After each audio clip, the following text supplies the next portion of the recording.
Northeast Texas Sports Network is dedicated on delivering the most entertaining sports broadcasts in East Texas. And if you're interested in having your next sporting event streamed live, visit us online at netsn.live. And welcome in, everybody. Harrington Stadium here on the campus of the Brook Hill School. It's a special night. It is senior night tonight here at Brook Hill. Jeremy Hubbard, Chad Grubbs with you. We're going to go down live now to the field for senior night festivities. Very special night in Brook Hill as we're going to recognize some of our best and brightest, the senior class members of several of our groups: football, cheerleading, student athletic trainers, drumline, and cannon guard. These seniors have represented the Brook Hill School in an outstanding manner over the years, and we want to celebrate with them here tonight in Harrington Stadium, Young Field. We're going to introduce our football players first so they can get back into the dressing room. Starting off, Mr. Reese Barter. Reese is the son of Jeff and Monica Barter. Reese is escorted tonight by Jeff and Angela Barter. Reese has played football for 13 years. His favorite memory is beating Grace just a couple of weeks ago, his senior year. Let's hear it from Mr. Reese Barter. Next up, Javi Gavito. Javi is the son of Deborah and Fabian. Javi is escorted tonight by Coach Cofer. Javi has played football for 2 years. His favorite memory was our opening game win against Redwater. Let's hear it for Javi Gavito. Next up, Mr. Eli Hall. Eli is being escorted by his parents, Mike and Heather Hall. Eli has played football for 7 years. Eli's favorite memory, beating Grace a couple of weeks ago. Eli, I know what my favorite memory is. It's the Carlisle game. Let's hear it for Eli Hall. Next up, Zach Hempel. Zach is escorted by his parents, David and Allison Hempel. Zach has played football for 6 years. His favorite memory was his freshman year, those 2-a-day practices. Let's hear it for Zach Hempel. Up next is Beckett Lumley. Beckett is the son of Chris and Kim Lumley. He's being escorted tonight by his dad, Chris Lumley, stepmom Jamie Sisson, and grandparents Carol and Bill Lumley, 2 of my favorites. Beckett has played football for 1 year, and his favorite memory is beating Grace. Let's hear it for Beckett Lumley.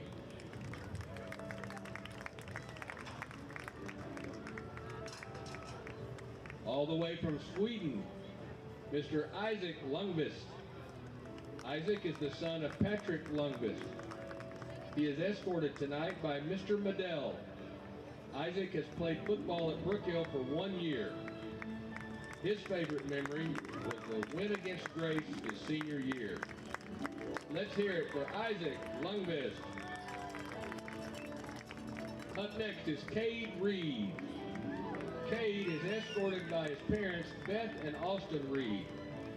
Cade has played football at Brook Hill for 6 years, and his favorite memory is a dance party during a rain delay.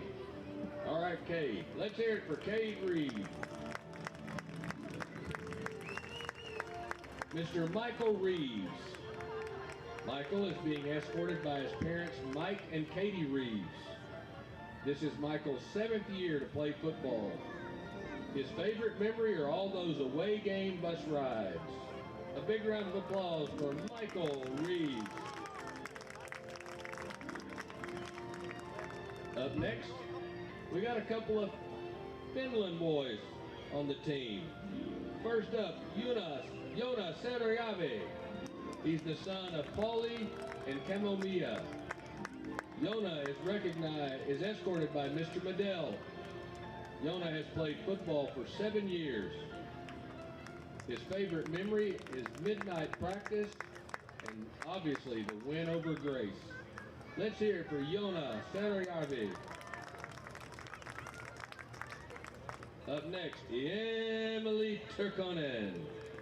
Emily is the son of Jussi and Ira Turkonen. Emily is escorted tonight by the Weavers. Emily has played football for 3.5 years. His favorite memory was the win over Grace. Let's hear it for Emily Turkonen. Hayden Watson. Hayden is being escorted by his mom, Autumn Watson. Hayden has played football for 4 years, and his favorite memory is playing offensive line in his junior year. Mr. Hayden Watson. Next up, Jack Weaver. Jack is being escorted by his parents, Raymond and Ashley Weaver. Jack has played football for 8 years. Jack's favorite memory, along with many of these other guys, was beating Grace this his senior year. Let's hear it for Jack Weaver.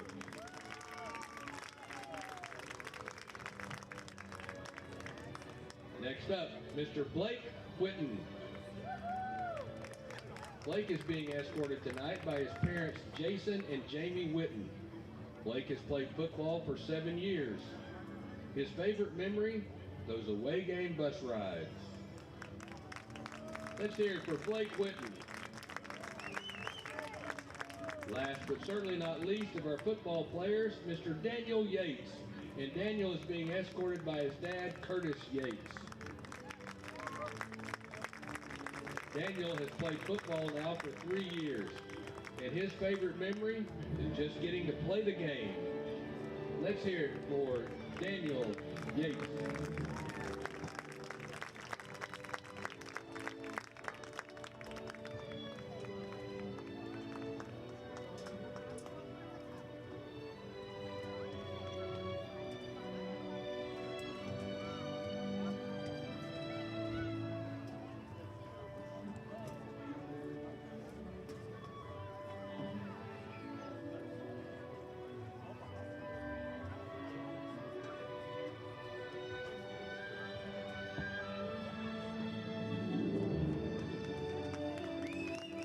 Outstanding group of young men.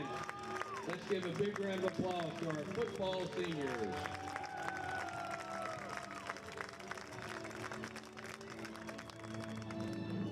Up next, we want to introduce our senior student athletic trainers. Up first, Miss Abby Freimer. Abby is being escorted by her parents, Greg and Leanne Freimer. Abby has been a student trainer all 4 years while at the Brook Hill School. And her favorite memory was watching Marlon getting baptized after practice. Let's hear it for Abby Freimer. Up next, Mia Harvey. And Mia is being escorted by her parents, Les and Angela Harvey. Mia has been a member of the student athletic trainers for 3 years, and her favorite memory was the last game of the season, her freshman year. A big round of applause for Miss Mia Harvey.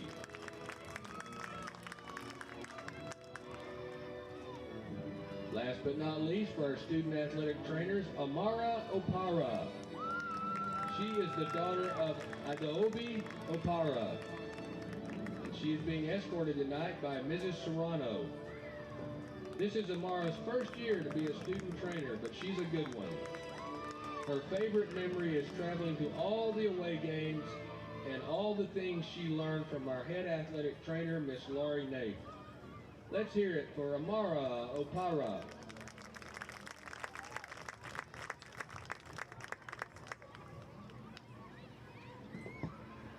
Great job, student athletic trainers. Thank you. I was just going to sit right above you. Up next, our senior cheerleaders. First up, Miss Bella Barber. Bella is being escorted by her parents, Afton Rumsey and Grant Barber. Bella has been a cheerleader for 7 years, and her favorite memory was cheering in the rain her freshman year with all of her friends. Let's hear it for Miss Bella Barber.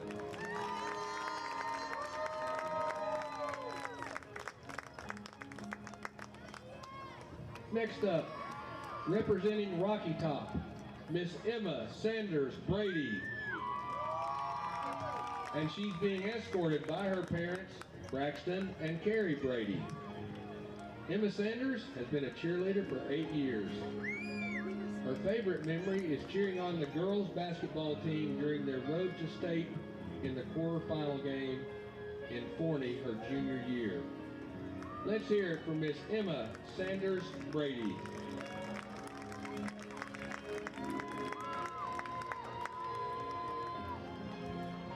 Next up, Riley Griffin. Riley is being escorted by her parents, Allison and Colt Griffin. Riley has been cheering for 4 years, and her favorite memory is winning the state cheer championship with her best friends. And she says cheer has given her some of her closest friends. Let's hear it for Riley Griffin.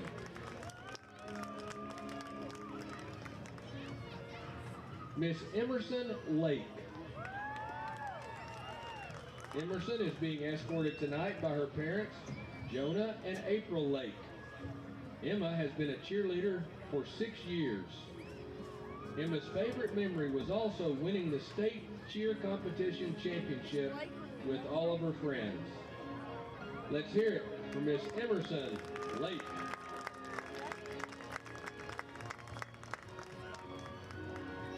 Our next cheerleader, Nikki Korbalova.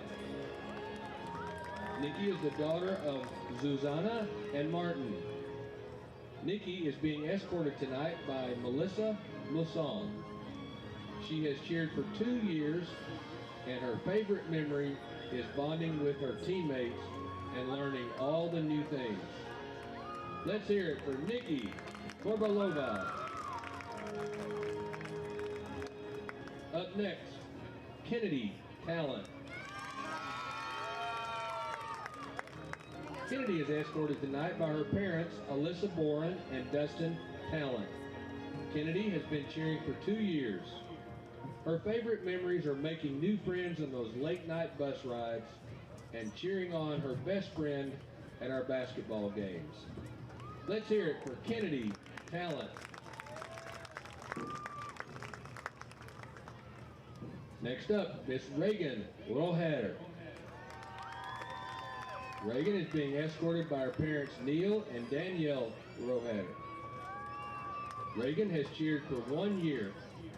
Her favorite memory is cheer camp, bonding with everyone, and making new friends. Let's hear a big round of applause for Miss Reagan Rohader. Our final cheerleader of the evening is Gisela Winkler, and she is the daughter of Iva and David Winkler.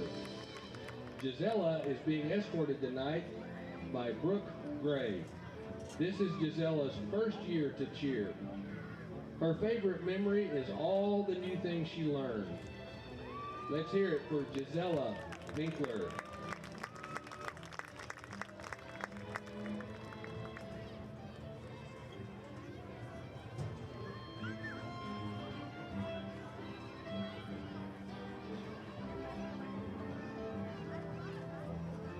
We have an outstanding cheerleading program here at Brook Hill, and these senior girls have been a big part of that championship tradition.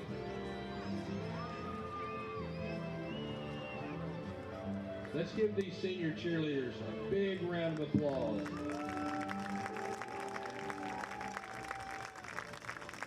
It's time to meet the senior members of our drum line. Starting us off, Abigail Akiode. Abigail is the daughter of Yemi and Bisi Akiode. Abigail is being escorted by Miss Brooke Gray. Abby has been in the drum line for 5 years. Her favorite memory is playing for the Race for Autism and letting some of those children play on the drums. Let's hear it for Abigail Akiode. Next up, Adora Akiode, also the daughter of Yemi and BC Akiode. Adora is being escorted by Ben Rogers. Adora has been in the drum line for 4 years. Her favorite memory is all the laughter and time she has spent with her teammates. And she says, I want to thank God for blessing me with drumline and all the people in the drumline. Let's hear it for Adora Akiode. Our final drumline member, last but not least, Koju Abagunde. Koju is the daughter of Iode and Modupe Abagunde. She's being escorted by Meredith Atterbury. Koju has been on drumline for 2 years.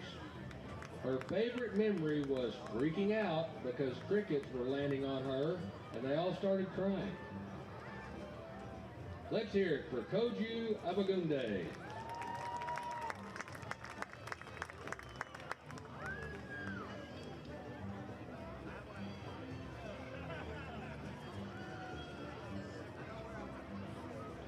Great job, drumline. Our last group to introduce tonight is our cannon guard. First up, Mr. Ben Brooks. Ben is being escorted tonight by his parents, Derek and Tracy, along with his 2 brothers, Zachary and Dylan. Ben has been on cannon guard for 2 years. Ben's favorite memory are the dinners before the season and getting to hang out at Mr. DeMint's house. Let's hear it for Ben Brock. And he can also throw a fastball. Last but not least, Job Dang. Job is being escorted by Chuck Kelly.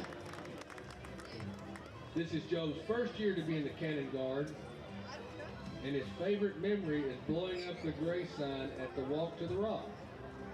I remember that. Let's hear it for Job Dang.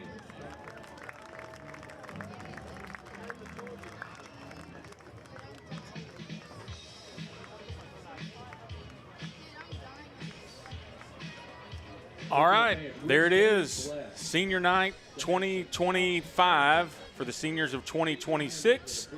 Jeremy Hubbard, Chad Grubbs here with you on NETSN here from the Harrington Stadium on the campus of the Brook Hill School. And a little early tonight, Chad, but that's okay because we are excited about another great night of Brook Hill football, the 3rd home game in a row, which for a lot of people is great, including us. We like it, but it is a lot of stuff going on here for the 3rd week in a row, and we got one more next week too. Yes.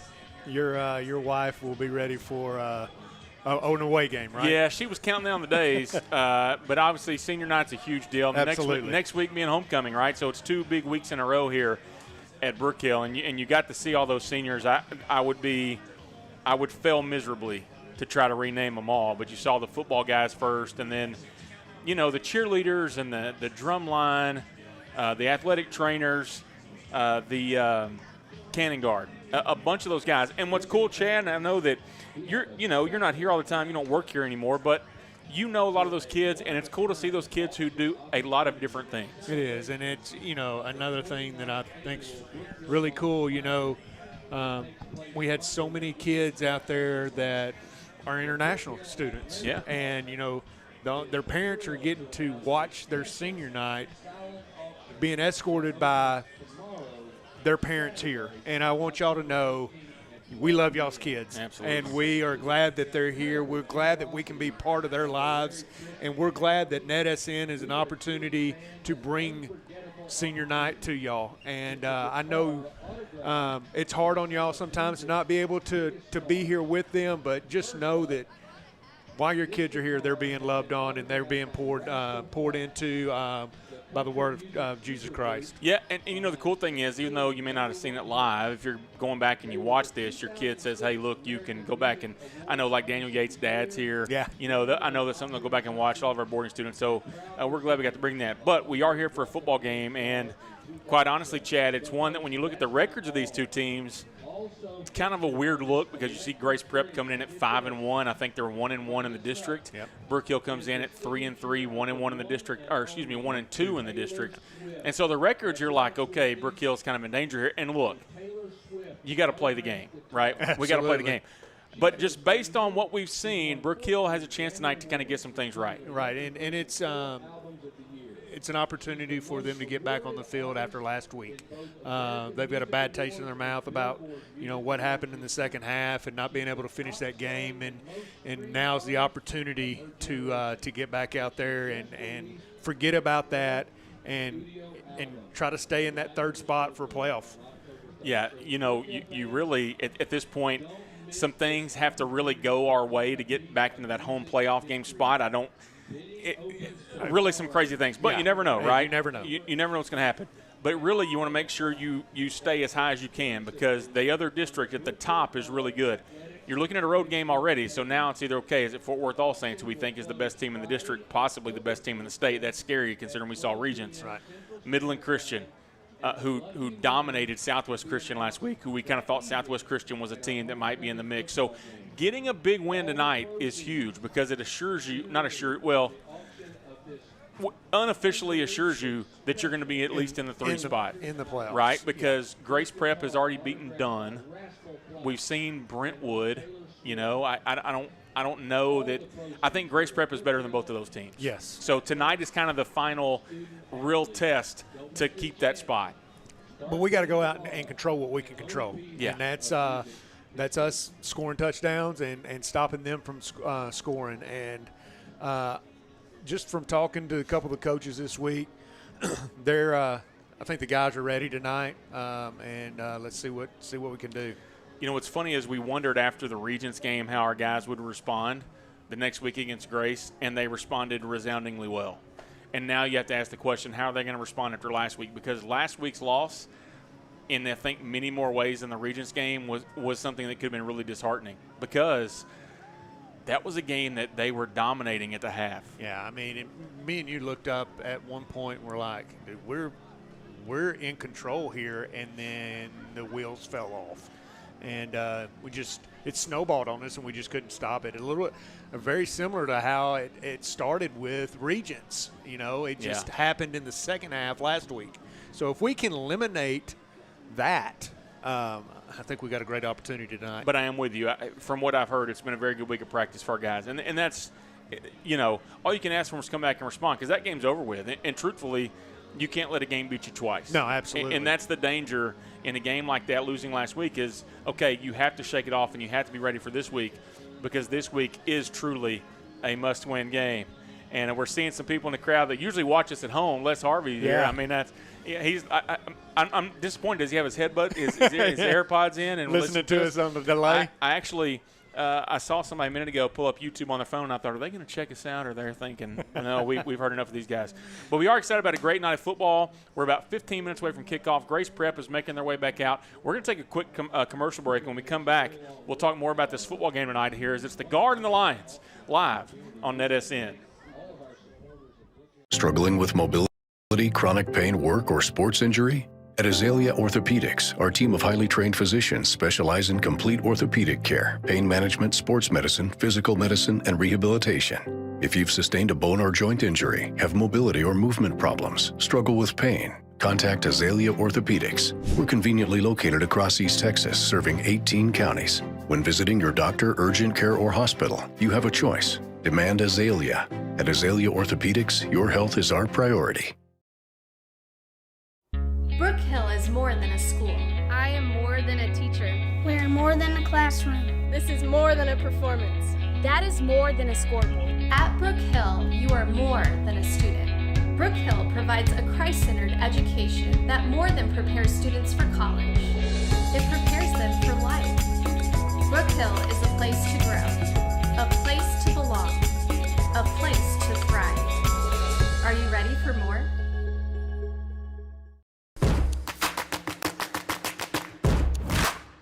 We have gone insane here at CDL Training Academy. Get your CDL fast for only $2,900. How can we do this?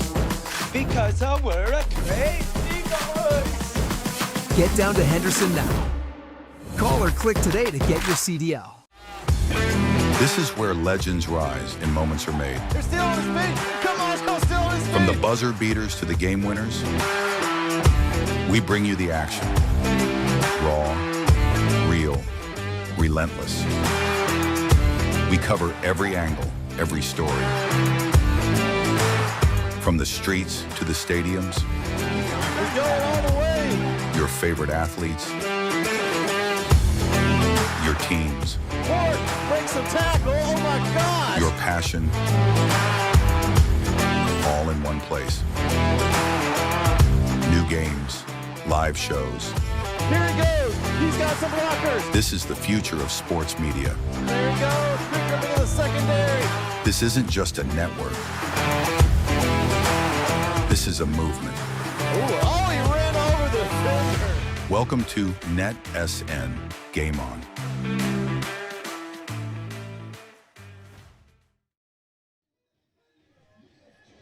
And we are back here at Harrington Stadium on NETSN. Jeremy Hubbard and Chad Grubbs, and we are just about 12 minutes or so from kickoff. Grace Prep has made their way onto the field. I see the football team over there in front of Kyle Lake. They're getting ready to come out with the guard dogs and the drum line, the cheerleaders, and we'll make sure to have that on camera for you. But, Chad, this is just one of those nights.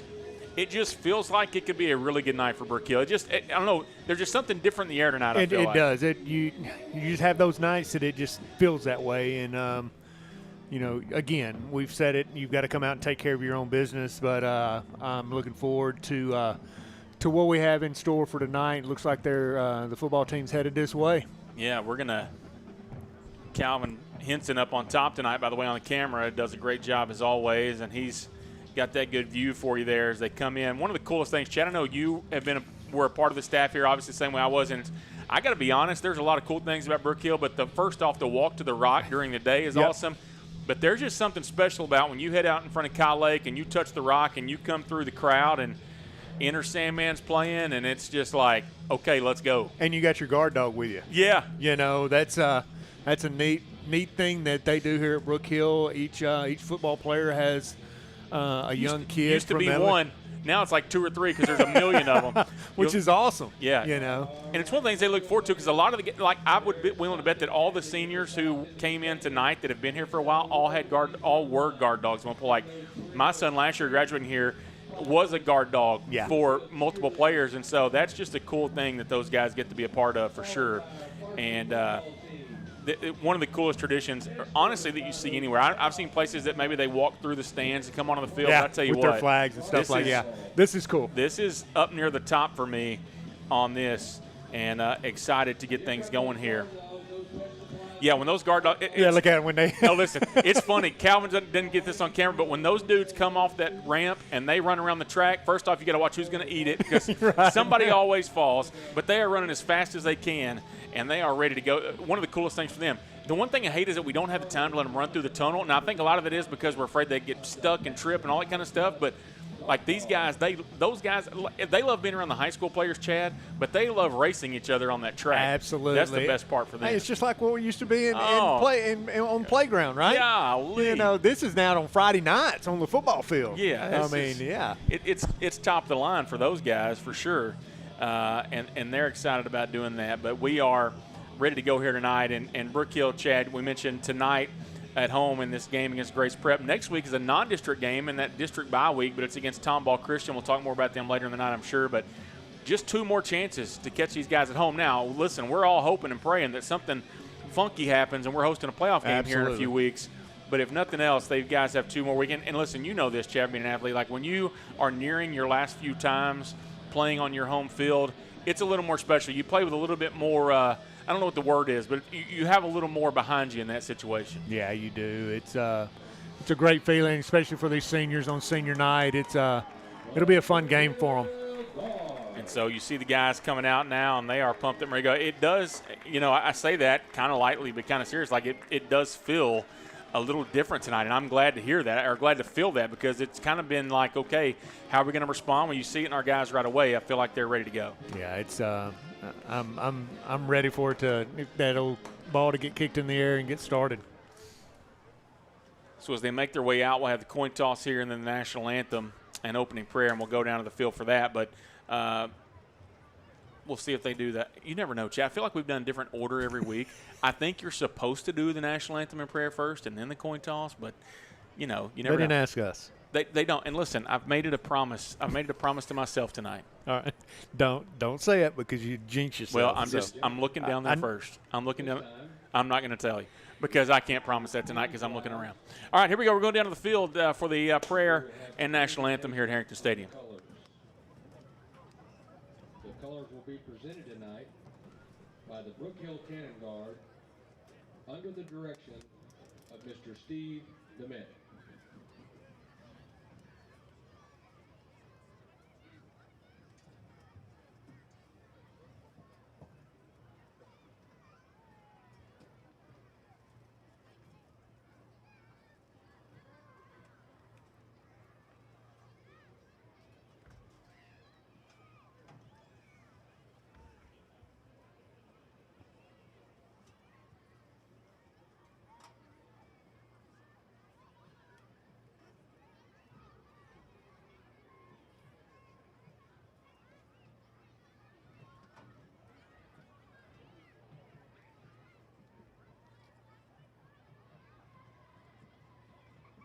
We will now be led in prayer by Mr. Nate Matei.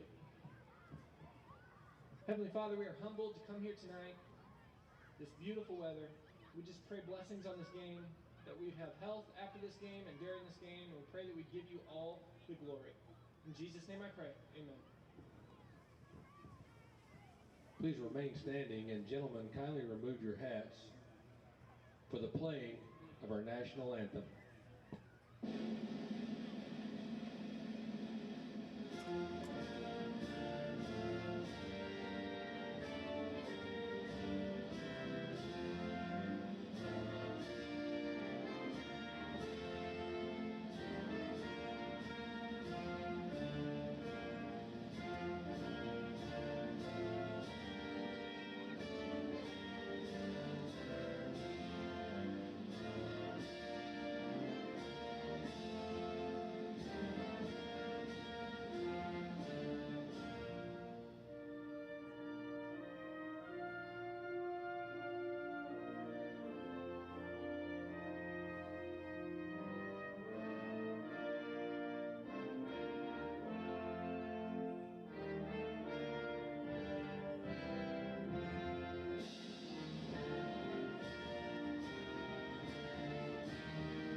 Thank you.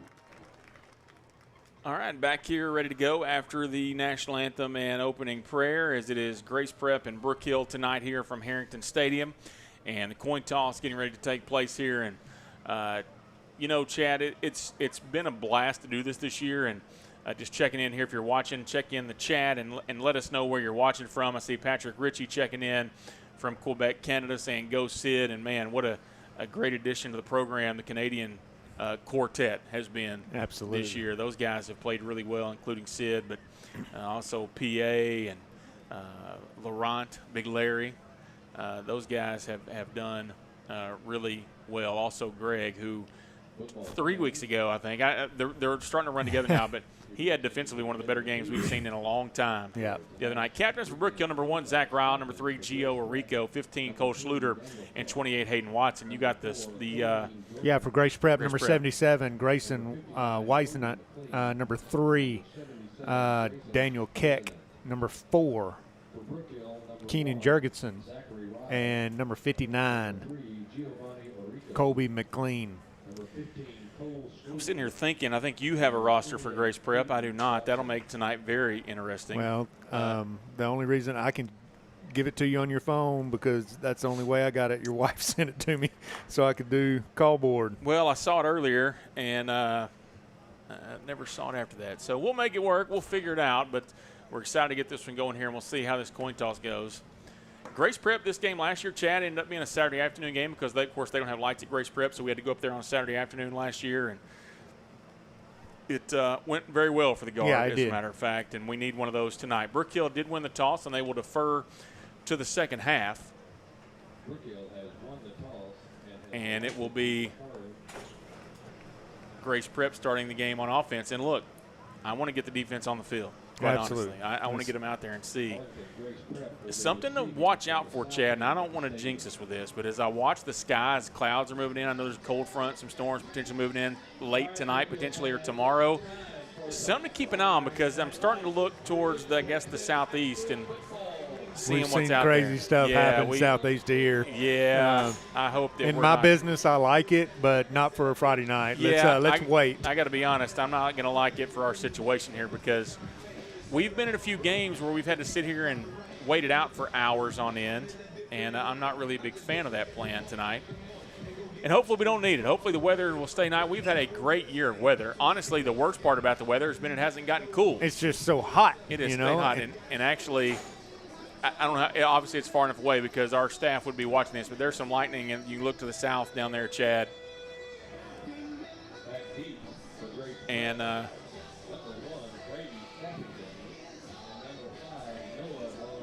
back deep for Grace Prep, Brady Sparrington, and can't tell what other number is. Is that 9? Maybe Noah Binder? No, that's may not be. We're doing a little. Maybe number 5, Noah Bonjour. Sorry, we're doing a little production on the fly for Coach Rao, trying to make sure that we're getting ready to start the game actually a little bit earlier than we normally would, and so the huddle camera hadn't come on yet. And that's we got that fixed now. All right, Brook Hill ready to kick off, and Gavito put a leg into that one, and it's going to go out of the back of the end zone, and Grace Prep's going to have it 1st and 10 at their own 25. Yona's dad checking in tonight. Let's go Guard. And I know that Mr.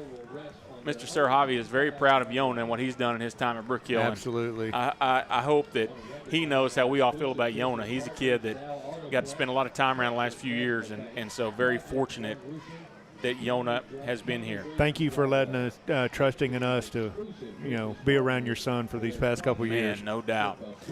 1st and 10 for the Lions, and little different look for the Guard out there. I see Reese Barter out there getting the start on senior night at the defensive line. That's good for him as the Lions have it 1st and 10.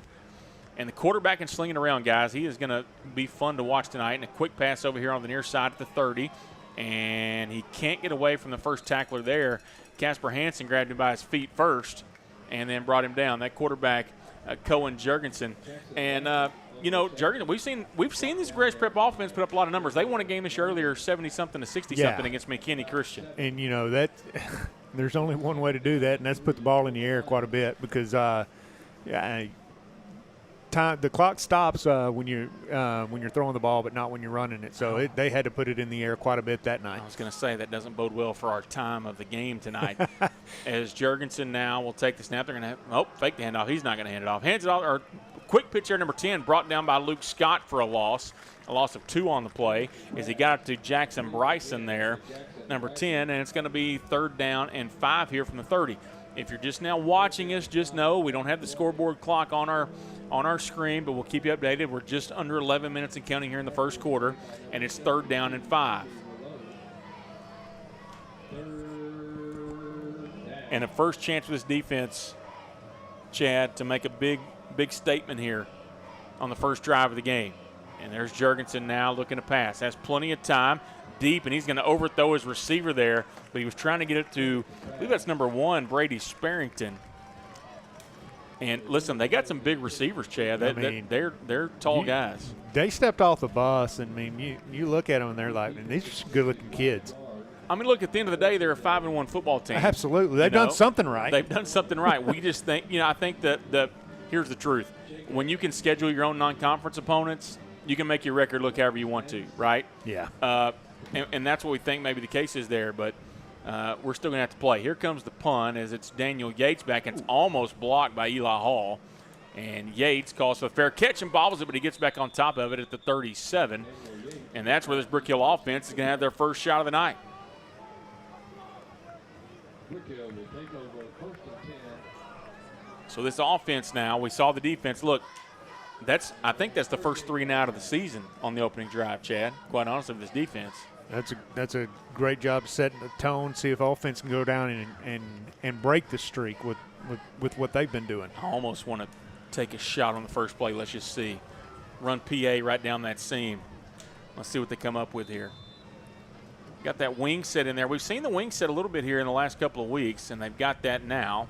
And the handoff's going to go to PA, and he's going to get a couple of yards up to the 40. A gain of 2 on the play will bring up 2nd down and 8. Jurgensen on the tackle, number 17, linebacker position. I'm assuming that's the quarterback's brother. Yes, I believe so. It'd be very, very odd to have 2 Jurgensen spelled that exact same way on the team without them being related. 2nd down and 8 now for the guard. And look, I feel like we're getting a little healthier here, right? We got Breck's Body out there, receiver, who hasn't been healthy all year. We got Yates back in there, and he's probably close to full strength again. And when this offense gets to full strength, Chad, it's going to give them some more opportunities, especially down the field. Absolutely. Hanson in motion, and Ryle's going to keep it. And Ryle off the right side up across the 45 and has the first down to the 50. And it's a gain of 10 on the play. Let me take control of it. Let me just go with it. Man, and Ryle to get him going early in this one would be huge. So a 1st and 10 at midfield, 9:27 and counting to play in the first quarter. Brook Hill forced to punt on the first drive. Now moving the ball here on offense. The handoff goes to Hanson. And Hanson off the right side. Cut. Yeah, nice job there across the 40. He's got another first down. And Brook Hill now with 2 big gains, a gain of 10 and now a gain of 11 on the play. And it's 1st and 10 just inside the 30. Well, they're going to spot at the 38-yard line. It's a gain of 12. Hey, first down on the first drive. Let's keep that going. So it was Casper Hanson on the carry. 1st and 10 at the 38. 8:56 and counting here in this first quarter.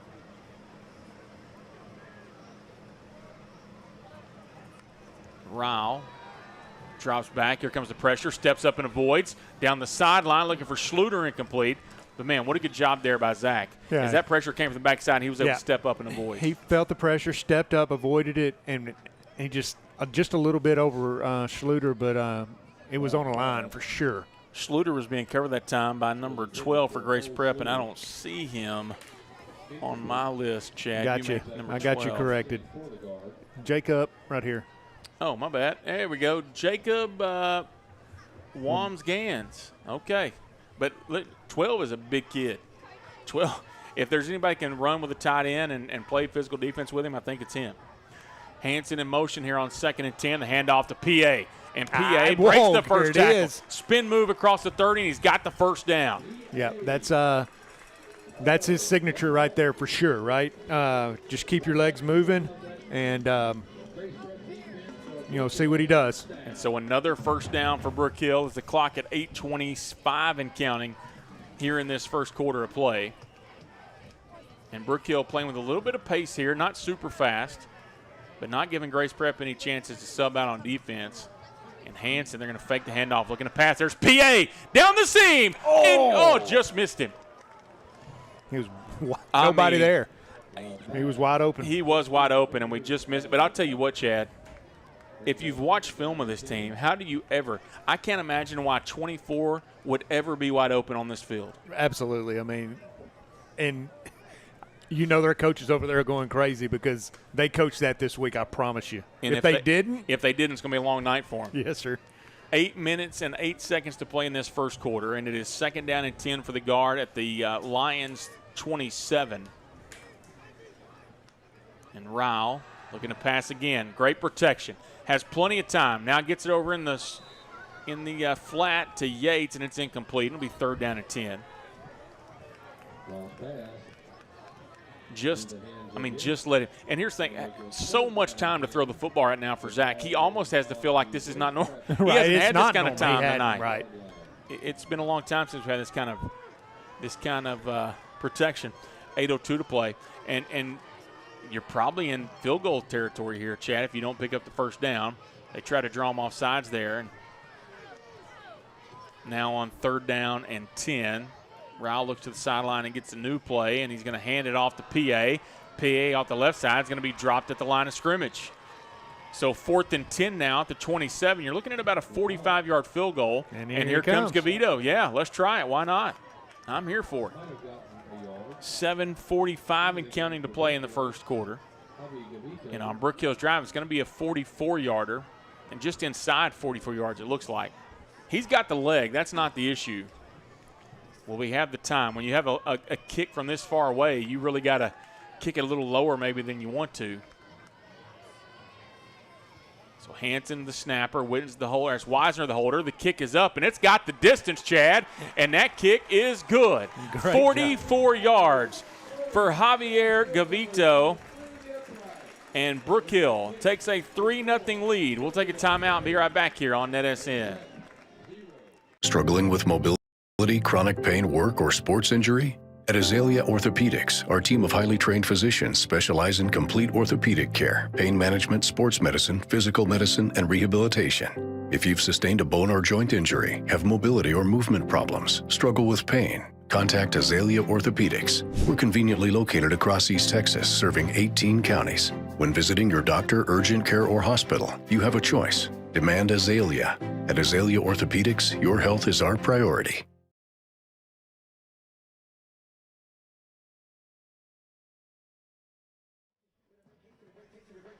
All right, back here after a Brook Hill field goal, 44 yards from Javier Gavito, and with 7:13 to play in the first quarter. The Guard lead the Lions 3-0 here on senior night. And so Gavito now set to kick off and gets another booming kick, and it's going to be, well, it looked like he was going to try to field it, but he did not. It goes into the end zone for a touchback. It'll be 1st and 10 at the 25. But, you know, right there, both offensively and defensively to come out and get a stop, force 3 and out, and then for the offense to go down and put points on the board on your first drive of the night. That's something to build on. Yeah, now get another side. You want to start stacking stops. Get 2 or 3 in a row and get points. So 1st and 10 for the Lions with 7:13 to play, and Jurgensen the quarterback with 2 backs in the backfield. Takes the snap, and he's going to keep it himself. He's a big quarterback, too. That's Arechia on the stop for the Guard after a gain of 3. Little different look for the defensive secondary for Brook Hill tonight. The single receiver side, we just rolled down in a press coverage, which you don't see much with our defense. But they feel like that, you know, they're going to try to keep that guy from getting off the line of scrimmage easy. They're going to stack right here again. Coach Collins did tell me to look out the first time they get an empty what we'll do. I'm excited to see that. Is Jurgensen now. Quick pass over here to the near side is going to be caught, and a good job of just rallying up on defense as the first one there was Greg Lacasse-Grandin and also Cody Clark in there on the stop, and it's a gain of about 3 again. It's going to be 3rd down and 4. Great job rallying to the football right there. You know, everybody, nobody gave up. Everybody pursued to it, and team tackle right there. 3rd down and 4, 6:08 and counting. That last pass went to Jackson Bryson for the Lions. And Jurgensen now. Quick pass over on the slant. Knocked away. He thought he caught it. Yep. And then Nico Mettinen smoked him, and it falls incomplete, 4th down and 4. I bet he questions that route next time the coach calls it. Yeah, I mean, if you're the receiver, you go back to Hunter, you're saying, hey, dude, don't do it again. Right. or at least throw it lower. Yeah. Because he was trying to get it that time, I believe. Who was that trying to get number 8, I think? That's Carson Ledinky. Yeah, Ledinky took a shot there. That ought to be a flag. Yeah, it should be. And there it is. And, yeah, we're good. Yard. Yeah, hey, look. Hey, the officials are our friend, Chad. They got it. Hey, you got the right call. Well, let's see. I don't know if Nate Rowell is watching tonight, but let's see if they mark it off. Yeah, I'm telling you, I actually asked a couple people this week, like, why do they do that? And they really didn't have a good answer. Because this guy's foot is not the same size as the guy from last week. There's no chance. You know, half the time I wonder if it's just so the crowd sees that they're doing it. Oh, now we got more. Now we got more whistles. I think the clock was running. Come on, Coach White.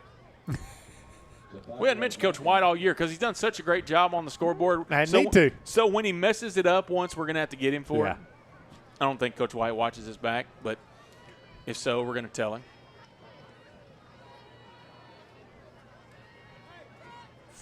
Coach Collins doing extra work down there. 5:40 is what they're saying they want on the clock. So 4th and 9. Oh, now we got 0 on the clock. That's a problem. Yeah, you better hold up. Don't snap it. Yeah, there we go. There's our 5:40. Hey, look. I can't say it's preseason for everybody because it's not, but we got to do better than that, Coach White. 4th and 9 now at the 26. And the punter back there, that's number 12, and you wrote that down for me. That's Wamsgans again. And it's a decent punt that will take a neutral bounce, Yeah. I guess we could say. And it could have got a little further, but they hit their guy. Picked up by number 5, Noah Bonjour. And so 2 3-and-outs in a row for this defense, and I'm pumped for them. Oh, absolutely. Listen. That sets the tone. You need a game where you do that, right? Like that's – listen, forget about it. They're nameless, faceless opponents right now. Right. And we're just trying to – the competition's with ourselves. Yeah, we got to control what we can control. And we have the past two series. Now let's go down offensively. Yeah, let's put another one up. Or let's put a touchdown up this time. But definitely want to get points out of it. 1st and 10. And P.A. LaPointe in the backfield with Ryle. And it's Hanson in motion again as they're going to fake that off. And the ball's on the ground again. And Brook Hill's able to fall on top of it. As, hey, we hadn't called this guy's name in a little bit. Oh, it's Brantley Bruno. I was going to say we haven't called Larry's name in a while, but Brantley Bruno recovers the fumble, and that's a huge break going the Brook Hill way because last week all those breaks went the way of the Panthers. They did not go in the second half. They did not bounce our way, and you see that in this style of offense with the option, with the quarterback read or give. Sometimes it's just ball ends up on the ground. So 2nd and 11 now, and the handoff to LaPointe, and he's going to be hitting the backfield, breaks the first tackle, and the same guy comes back and gets him again. Jackson Bryson does a good job of pursuing LaPointe and brings him down for no gain. 3rd down and 11 now with 4:37 and counting to play in the first quarter. Bryson doing exactly what he's coached to right there at that defensive end and forcing them wide and making them turn back into where the pursuit's coming from. So 3rd down and 11, and they will check with Coach Copeland over here on the sideline, and looks like they're going to change the play a little bit. LaPointe moves over from the left to the right. And the snap, and once again, plenty of protection. Ryle looking to throw down the middle. He's got Yates. He caught it. 25-20, 15-10-5, touchdown guard. That was huge. Great job. I mean, he had pressure in his face again. He stepped up and made a great throw to Daniel. And the senior catches the touchdown on senior night. Dad's here. Dad is in town. He'll love it. I don't see him. I see him down there. He's clapping. I promise you he's loving it. Yeah. And it's 9-0 guard with 4:04 to play in the first quarter. And the swinging gate formation. And they'll shift them on over. And Weisner will be set to hold for Gavito's point after attempt. And what a start for the guard. We needed it. We did. After last week. 7 minutes and 56 seconds in, and it's 9-0, about to be 10-0 when Gavito punches this one through.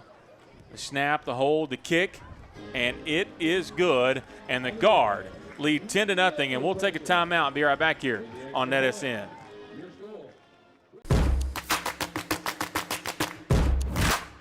We have gone insane here at CDL Training Academy. Get your CDL fast for only $2,900. How can we do this? Because we're a crazy boys. Get down to Henderson now. Call or click today to get your CDL. Back here at Harrington Stadium, campus of the Brook Hill School, and the guard. 2 drives on defense, they forced 2 punts. 2 drives on offense, a field goal by Gavito, and a long touchdown pass to Daniel Yates. And the guard lead 10-0, Chad. And you probably, other than a touchdown the first drive, I'm not sure you could draw up a better start. Yeah, you put last week behind you, and you've come out, showed what you have done all week, prepared for what Grace Prep does, and you've taken advantage of it. And Grace Prep's going to have to find some answers, especially for that deep passing game, because Brook Hill able to get behind them now twice. Kickoff by Gabito goes into the end zone again. Be another touchback. Chad, you don't know this yet. We have a special announcement coming up here. We'll probably do it between quarters. I get the honors of making the special announcement. It has to do, I will pump this out now. The 29th Annual Brook Hill Golf Classic is this coming Monday at Eagles Bluff Country Club. It is actually, I heard Coach Dawkins say earlier, it's a sellout now. So that thing's full, which is great because that is the fundraiser, the big fundraiser for the Brook Hill Athletic Department. And when a full house is in there, that's great for our kids. Yeah, I hate I'm going to miss it this year, but work calls. I'm going to play. Last time I played, I swung and missed a few times. We'll see how that goes on Monday. 1st and 10 for the Lions, and Jurgensen now on that slant. I'm telling you, that time the receiver was not going to go up. No, it was not. And Nico, if Nico gets his eyes up, he may pick it right there. He was trying to get it to, I believe that's Carter Smith, number 7. And here's the thing. He remembered the last hit the other guy took. Yeah. He was not going to – a little alligator arm situation there.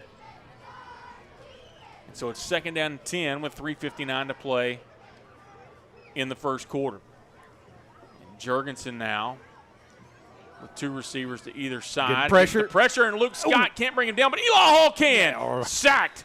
Loss of 5 on the play, loss of 4, Eli Hall. And that's what you get with that defense. They slanted, and one just couldn't get him, but if he turns around, there's somebody else right there on him. Great job. That's the thing. Luke Scott's so strong in the middle, and Eli Hall came from that backside and was able to finish off the sack. And, man, just what a start for this defense. Now Luke Scott checks out. Marcelo Arichia checks in for the guard. And now it's 3rd down and 14 as Jurgensen will take the snap and look to pass again. Pressure by Sidney Rouleau. He gets the pass away. It is caught at the 40, and Clark hits him but can't bring him down. He's finally brought down at the 40 as the Nico Metnin brings him down. But it is good enough for a Lions first down. Hey, great job by the quarterback stepping up. He had pressure, finding a receiver. I think the receiver actually sat down for him and was able to pick up a completion and a first down for him. So 3 minutes and counting here in this first quarter.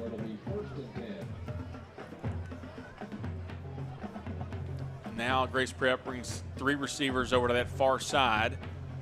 And Jurgensen awaits the snap. Drops back. Quick pass over in the flat. Caught at the 42, and Sarah Javi brings him down after a gain of 2. As that time the catch was made, I believe that's number 8 for the Lions. That's Carson Linke. Pickup of 2 makes it 2nd down and 8. So 2nd down and 8 for the Lions here, 2:20 and counting.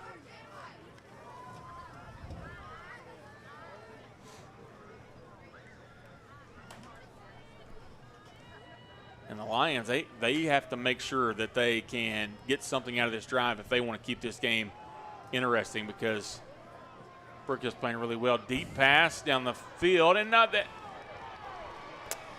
I think they got Whitnam for not turning around. Yeah, you know? I mean, there was contact there. And listen, it's kind of like the NFL. Any underthrown ball is going to end up being a pass interference, and that's what happened there. Ball underthrown, guy trying to come back.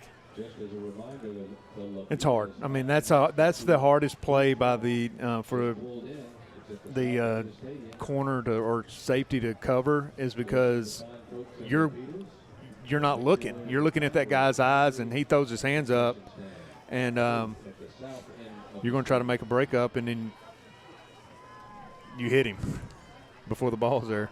So it'll be another first down for the Lions, and the ball will be at the Brook Hill 43. So now this defense has played really well so far. Now you need to buckle it down here and get you another stop. 1st and 10 with 1:56 to play in the first quarter. And Jurgensen's going to hand it off this time. That's the first time we've seen him hand the ball off, and it goes to number 5 there, Noah Bonjour, and he gains a yard. It'll be 2nd down and 9. Well, they're skill guys. They look like they can play.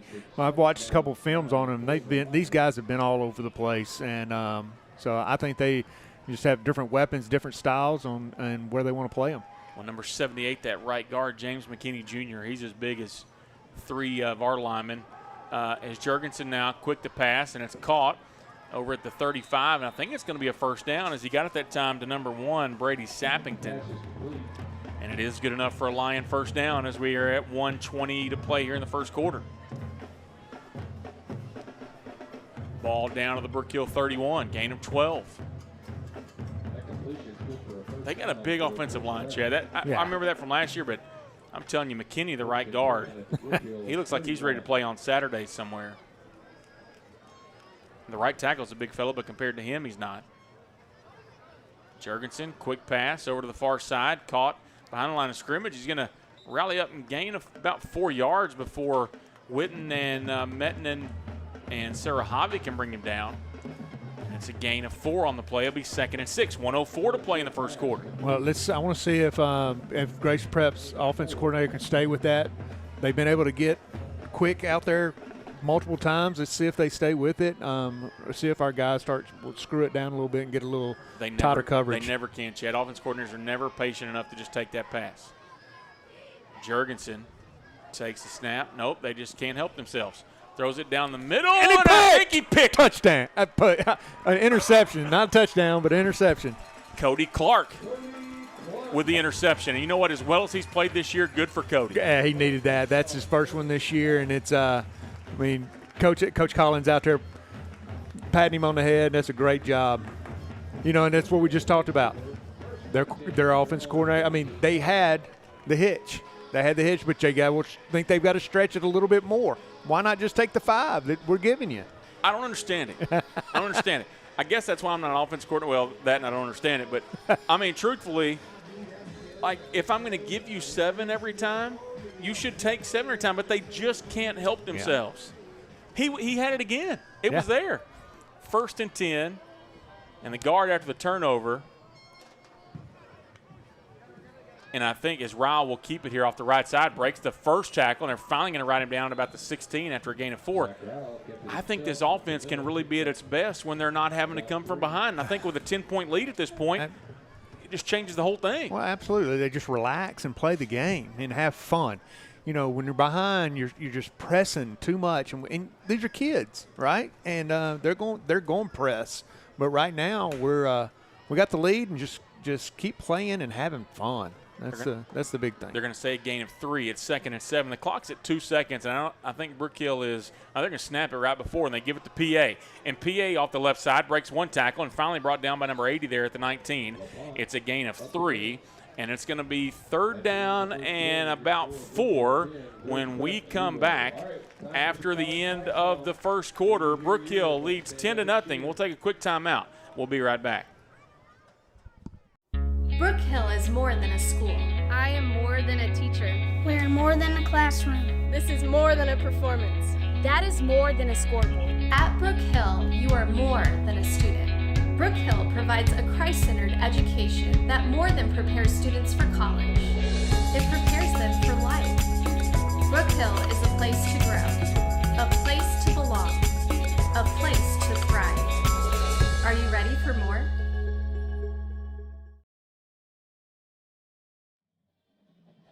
All right, we're back here at Harrington Stadium at the end of the first quarter. Chad, I want to read something to you. This is something that's pretty cool, if I can get my phone to load up here.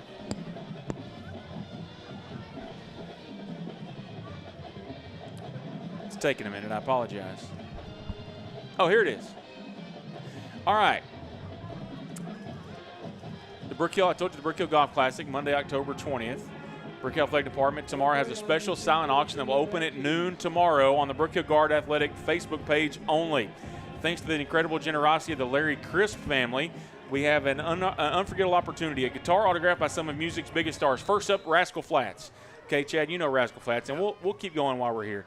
But the guitar is autographed first by Rascal Flatts, 2006 Artist of the Year, Grand Ole Opry inductees, as Ryle is going to be brought down to the backfield on 3rd down. Number 2. But the Rascal Flatts, Grand Ole Opry inductees, Hollywood Walk of Fame, they have autographed this guitar, Chad. Okay. But that's not it. A collector's dream, the signature of the one and only Taylor Swift. Yeah. Maybe not your style, but a lot of people, this is their style, actually. 14 Grammy Awards, 4 Album of the Year, most awarded artist in both things. She just released her 12th album. This auction will start tomorrow at noon on the Brook Hill Guard Athletic Facebook page. It will go until next Friday at noon, and we'll announce the winner at the football game next Friday night. Awesome. So be watching for that tomorrow in conjunction with the Brook Hill Athletic Brook Hill Golf Classic, thanks to Larry Crisp, who helped us out with that. As Brook Hill punts it away here on 4th down. And the returner, it was good coverage to stop there. But number 23, that's Hayden Watson. No, 23 is Mendezabal, Andreas. Yeah, sorry. I was drawing a blank I saw there. 28, not 23. Yeah, but good job by Andreas there to make an open field tackle. And the Lions now are going to have it 1st and 10 in Brook Hill territory. And this is another big stop here of the defense. You got the turnover on the last one. You need to get it here as well. Absolutely. We weren't able to capitalize off that turnover, but defense has played lights out. Let's see if they can keep it up. And Jurgensen, I mean, look, he threw the interception on the last drive, but, I mean, the guy's been pretty good all year long. This is a quarterback that you have to give him a little pressure, and that's what the defense has done to be successful tonight. They hand it off again. Bonjour on the carry, and he's going to get about 3 yards on the play, 2nd and 7. Besides the 2 runs by the running back, they've only ran the ball one more time, when that's with Jurgensen. And I just don't think they can run the football against us. I mean, but they may have to resort to it. Yeah, but I would get behind number 78 and just you at least have to make me think you're going to run it, right? 2nd down and 7, and really that's all they're doing with these short runs. They have no intentions of busting a long one. And Jurgensen now, quick pass over to the far side, and it's a 1st down for the Lions. And quite honestly, if you'd done that on the last drive, you might have got a touchdown out of it. Instead of interception. But he just couldn't do it. That's going to be enough for a Lion. And so another 1st down for the Lions, 10:23 to play here in the first half. Always love when celebrities stop in the press box, Chad. I know it, man. The one and only Bobby Harrington in the press box, yeah. Got the spotlight on. He does have a spotlight on him always. Spotlight always on, old Bobby. 1st and 10 for the Lions here. Jurgensen's going to fake the handoff. Quick pass over the flat again at the 30. He's got the 1st down and more, just out of bounds at the 20. And him and Jackson Bryson have a good rapport. These two are working well together. They have it. And on the films that I've seen, that's his go-to guy. You see why. He ran a great out route, spun Witten around a little bit right there, but they do have the chemistry. I don't have to say this too many times. Blake Witten's an athlete, right? Like he excels in multiple sports, but he's a little outsized over there with Bryson, and I think they're trying to take advantage of that. Yeah, but we don't have anybody his size in the secondary. No, we don't. So 1st and 10, and Jurgensen now will give it to Bonjour again. Another run. Wow. I'm shocked, and it's up the middle. 10-5 touchdown. Oh, hey. Okay. I take back what I said. I mean, I said they didn't even want to run it for a touchdown, and there you go. Wow. And he shot through like a cannon. I mean, he was quick. That's a well-blocked play. I'm just going to be honest. For you to run through our defense like that, you blocked it well because those guys in the middle have been really good this year. So 9:43 to play in the first half, and the Lions have had a touchdown. They're going for 2 here. Jurgensen. Okay, so no swinging gate, but we're going to line up and see if we – ground. Well, I guess you look out there and you decide, do we see the formation we want to go against here? And the extra block point it. attempt is blocked. Oh, my goodness. And they're going to pick it up and get it in. He's in. Oh, my goodness. Can you – I don't know if you can advance I don't think that. you can advance it, no. I don't think you can either. Let's see what the conversation is going to be. Well, remember when I said before the game it was going to be good tonight? We're going to see here in a second how good we're going to be. And I got to be honest, if it takes all 7 of them to talk about it, Chad, I don't like our chances. Let's see. That is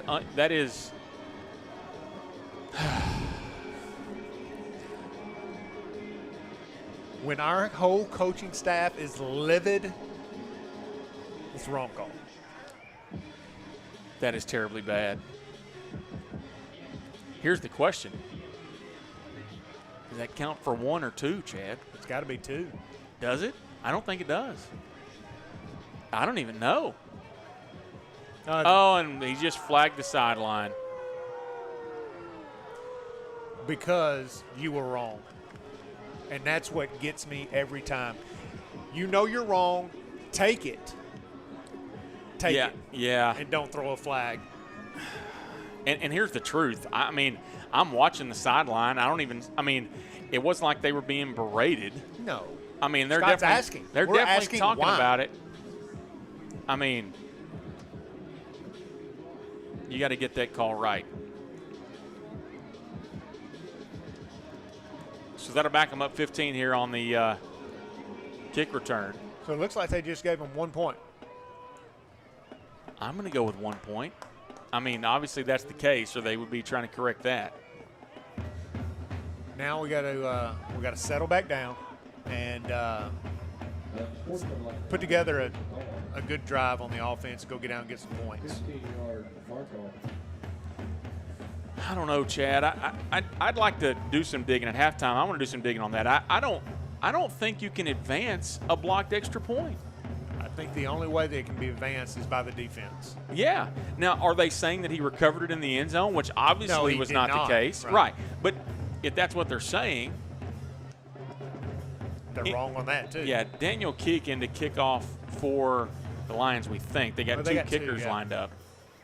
And it is Keek, number 3. And it's going to be fielded, I believe that is Hargett. And Hargett off the left side is going to get up to about the 25-yard line. So, hey, look, same as a touchback here. The penalty doesn't really hurt you. Yeah. They sky kick. I think, that's a great return, coming up and get it. And now we got great field position, get it started.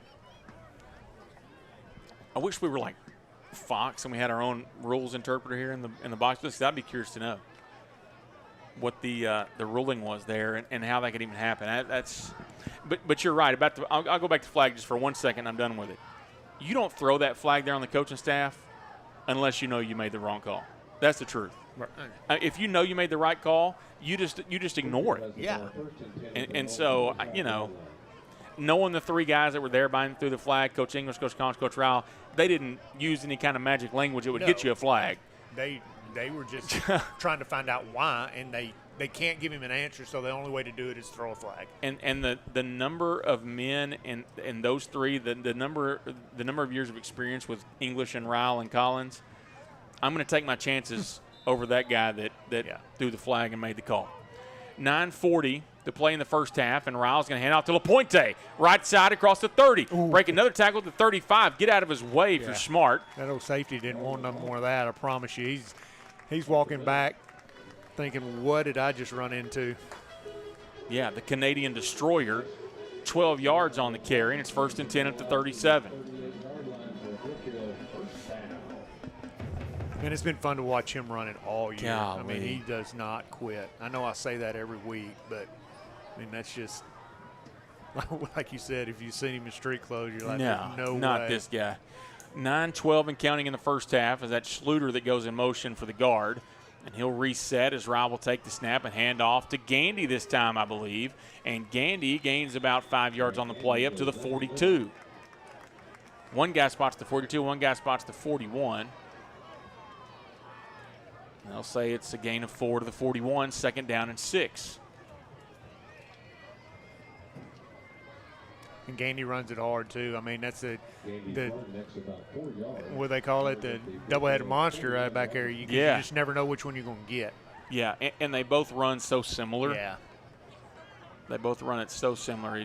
There's no drop-off with either one. Rowell now rolling out, looking to pass.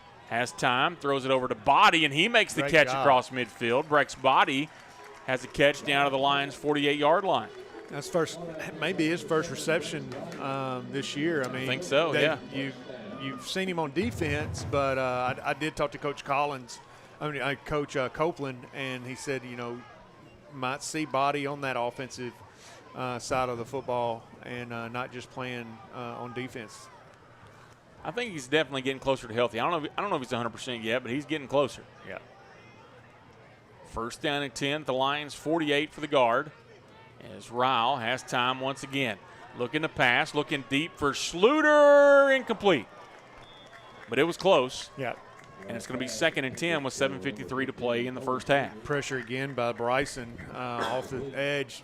Gandy picked up a chip block, and Ryle stepped up, made a great throw. Just Sluter just couldn't quite hold on to it.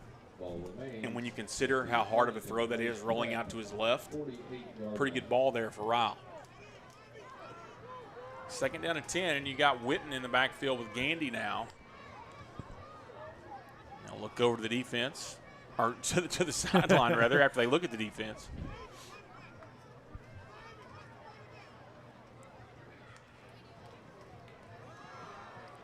And a handoff to Gandy again. Gain of about 3.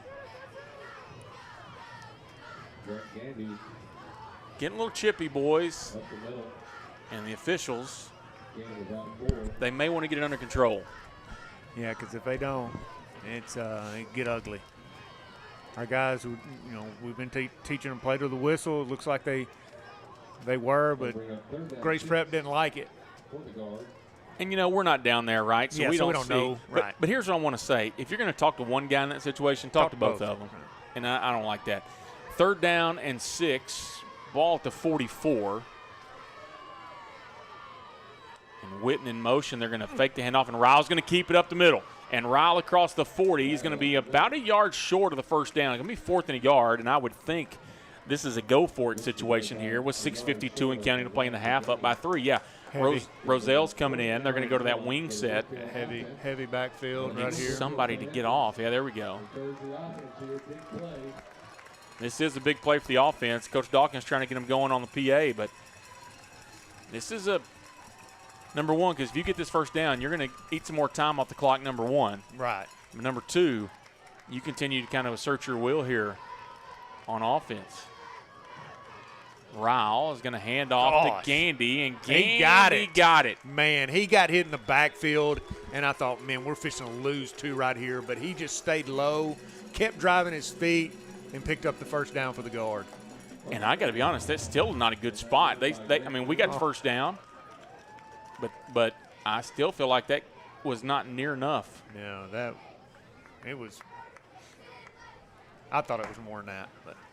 We'll take it. 6:15 to play here in the first half. Brook Hill leads 10-7. And the guard pick up a first down on the legs of Grant Gandy. So LaPointe checks back in.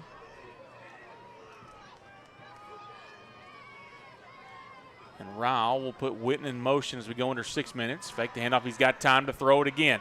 Looking down the sideline for Metnith. It's PA. And he caught it. It's touchdown. Touchdown, PA. Man. That was that's that one that you did, and he was covered. He had him. I mean, he played it perfect, his linebacker, but just a great ball, great catch. I didn't even think he got in. I mean, he just catches it. He makes the move, and it's 6 points for the guard. 5:48 to play in the first half. And the guard have a chance to make the lead 10 again, as Gavito will shift over to kick the point after. What a catch. Man. And that time he was covered and made it. Yeah, that's what I was saying. I mean, the guy could do it all. That kid that covered him was like, man, what else can I do? Gavito's kick is very high, and it is very good. And the guard leads 17-7. We'll take a timeout, and we'll be right back. Struggling with mobility, chronic pain, work, or sports injury? At Azalea Orthopedics, our team of highly trained physicians specialize in complete orthopedic care, pain management, sports medicine, physical medicine, and rehabilitation. If you've sustained a bone or joint injury, have mobility or movement problems, struggle with pain, contact Azalea Orthopedics. We're conveniently located across East Texas, serving 18 counties. When visiting your doctor, urgent care, or hospital, you have a choice. Demand Azalea. At Azalea Orthopedics, your health is our priority.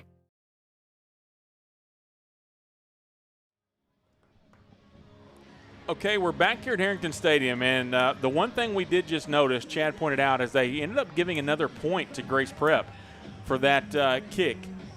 That is really bad. We're going to look that up. We're going to do that. Actually, my mother-in-law actually texted me. She's watching the game tonight and says that they've looked it up, and the kicking team is not allowed. It's a dead ball if they pick it up. That's what I thought. We're going to do some digging. I have no we all think, everybody in the stadium thought it was true except for 7 guys. As we are ready to go here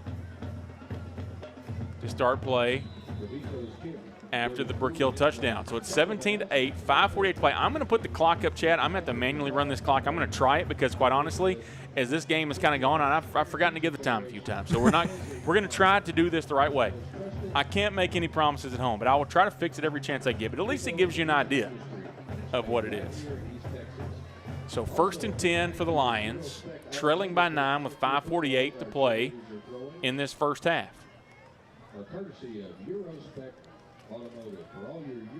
I'll be curious here to see what they come up with on offense. And do they go back to running the football? Because they had success with it in that last series. Jurgensen is going to pass, and it's caught. Bryson again. Yeah, and I mean, that's kind of been the guy, right? That's the one they want to go to. And it's going to be 2nd down and 4. How out route is so hard to cover because that DB is pedaling, getting out, and then they just cut it out. It's a hard one to cover. 2nd down and 4 for the Lions. Fake the handoff, looking for Bryson again, and knocked away. Almost picked off. That was going to be 6. Yeah, if he picks it, it's to the house.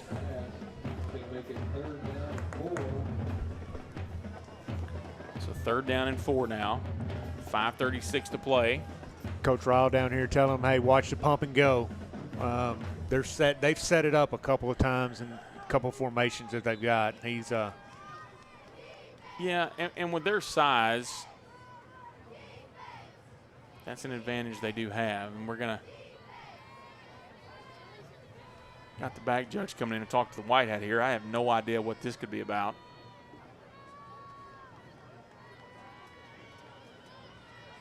Let's see if we can hear. Well, we don't have a mic for sure. They're going to talk about the clock.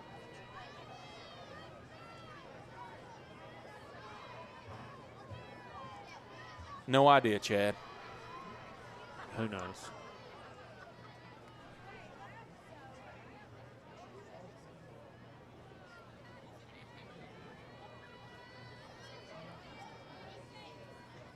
Let's see. Coach Ryle is talking up here to the booth. I don't know. Let's see if they change the clock.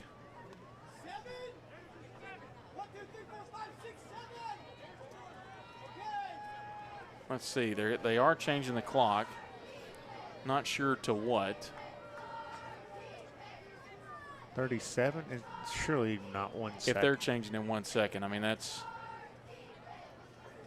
We'll see. I guess we'll see when they get the clock straight. Coach Ryle still trying to get somebody in the box to get it straight. They're saying 5-2 something. 5:27?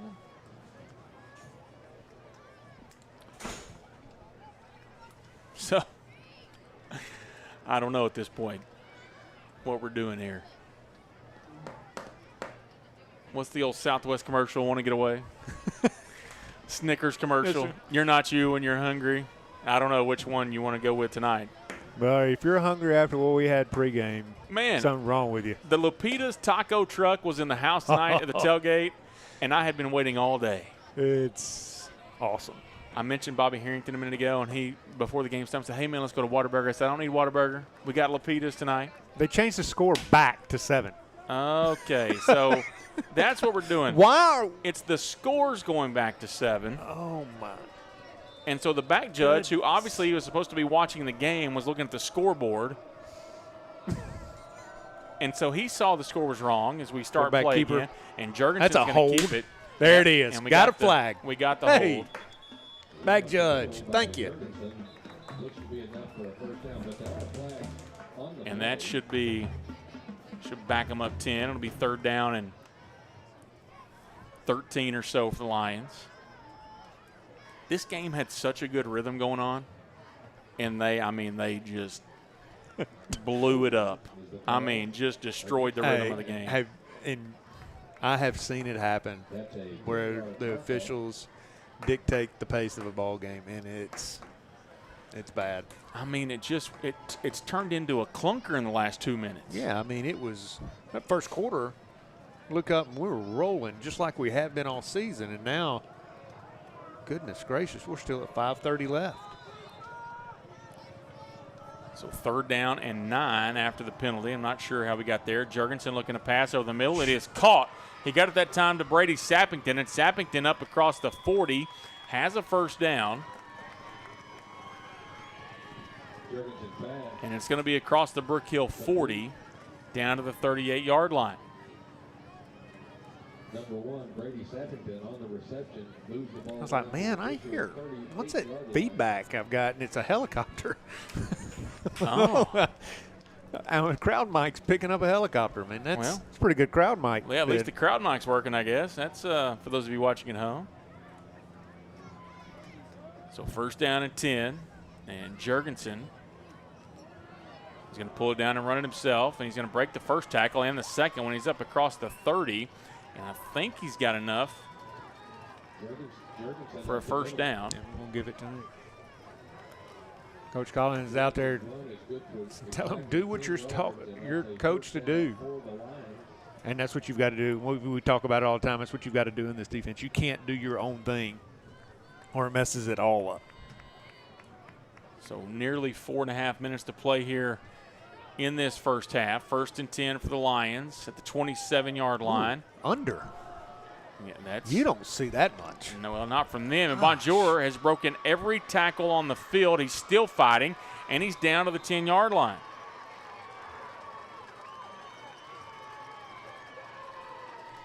Credit to that guy.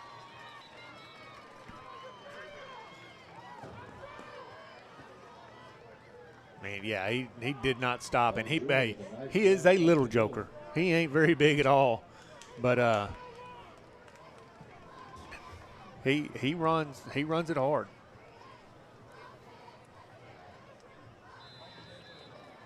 Clock now just under 4 minutes to play here in the 1st half. 1st and goal from just inside the 10 as Jurgensen is going to pull it down and run it himself. He's up the middle across the 5 and down to about the 2-yard line.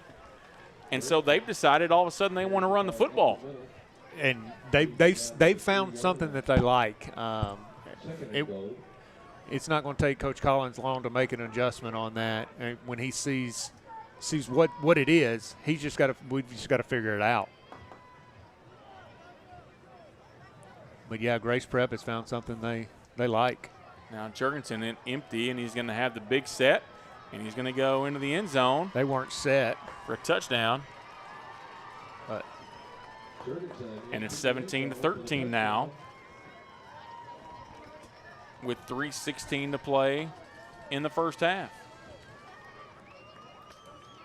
And now, let's see how this extra point goes. Last one was an adventure.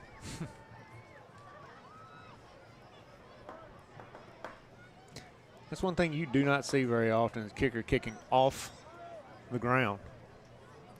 Lets me know he's probably not a kicker. He's just a guy that can kick it the best. You know what I mean? Like, they had tryouts, and he says, I think I can do it. And, the last one was blocked. And let's see what the second one is. No good. Maybe that's why.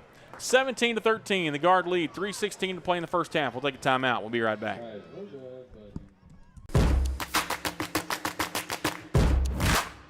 We have gone insane here at CDL Training Academy. Get your CDL fast for only $2,900. How can we do this?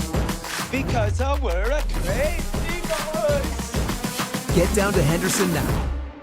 Call or click today to get your CDL. Brook Hill is more than a school. I am more than a teacher. We're more than a classroom. This is more than a performance. That is more than a scoreboard. At Brook Hill, you are more than a student. Brook Hill provides a Christ-centered education that more than prepares students for college. It prepares them for life. Brook Hill is a place to grow, a place to belong, a place to thrive. Are you ready for more?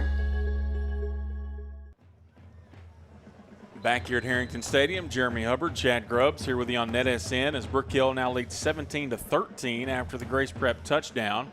And a short kick is going to be fielded by Lacasse Grandin, and he's going to return it up to midfield. Boy, those right there can scare you. You really want you guys to fair catch it right there, but I guess they didn't. They've seen it on film, so Coach Harrison's got them coached up on what he wants them to do. These Canadian guys are built different, though, Chad. They are not afraid to do some stuff that maybe I would not want them to do, and it usually works out for them.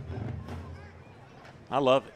I'm gonna start watching CFL games on TV, Chad. I don't even know what channel they come on. I probably have to pay another streaming service for that.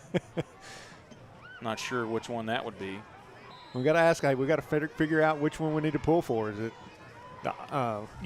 As much as my football team on the NFL, the Cowboys have been bad, maybe I can find a CFL team to get. Here we go, a little razzle-dazzle. The flea flicker. Ryle, he's got Hanson deep. Can he catch it? No, incomplete. But I love it. Little bit underthrown. But I love the call there. But if he's able to get enough under that, Hanson had him beat. Oh, man, that was beautiful. I mean, double reverse flea flicker, was it? Yes. I don't know if it was double, but it was a reverse. Yeah, it was double reverse. Hey, I like the shot play there. 2nd and 10 from midfield, and Riles going to fake the handoff, going to run the option, pitch it to Witten at the 45, Witten at the 40, 35, Witten at the 30. Oh my goodness! Yeah, you're going to have to throw the flag there. Wow. I don't think the kid tried to do that, but that was – get somebody hurt. I mean, at that point, he's just trying to hold on to him because he didn't know what to do. Right. A great option right there. I mean, that's how you draw it up right there. Pitch relation and everything with Witten. And that's going to be a half the distance. The ball's down to the 22, and so half the distance will take us down to the 11. That's a play right there. You after you get done, Whitman comes to the sideline. Hey, that neck all right? Man. He looks fine on the sideline. He's fine. Oh, yeah. He's tough. He is tough, man. That dude, first off, he plays every sport imaginable. He don't like that thump, though. Well, he's too good of a soccer player. Right. What in the world is happening? Now they're saying he was at the 30s. They're going to back it up. It'll go to the 15. I mean, it's not a spot foul. Like, that's an add-on. And now this is where we can't do math, and we're trying to step it off again. It's going to be 1st and 10 at the 15, and I'm not real sure why we didn't get the ball where I don't know. We'll go with it, Chad. 1st and 10 at the 15. I mean, we don't have a choice at this point. Scott Wilson just texted me and said, next time I see you, I'm going to need an explanation for that blocked extra point, good for 1 point. So do I. Yeah, he needs to know we don't have one. 1st and 10, handoff to LaPointe, and he's up the middle and going to be hit and brought down after a gain of about 2. 2nd down and 8.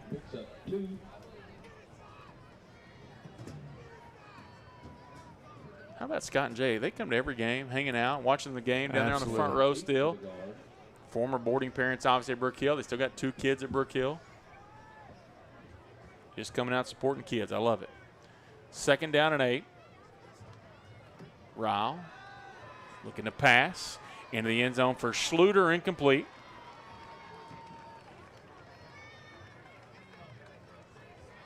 And that'll bring up 3rd down and 8. 2:15 to play in the first half. I sure hope that we have people watching and appreciate the score on here, Chad, because it is spot on. Me trying to run this clock is a whole new level.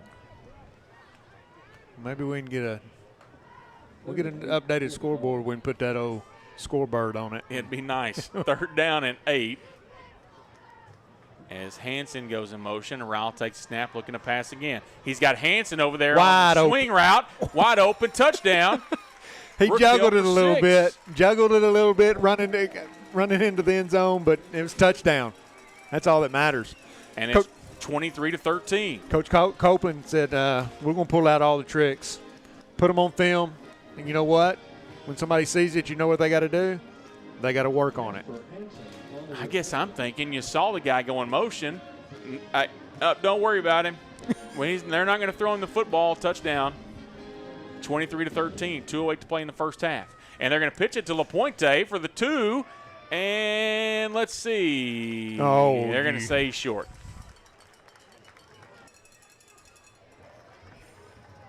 And I guess he wasn't enough in the end zone.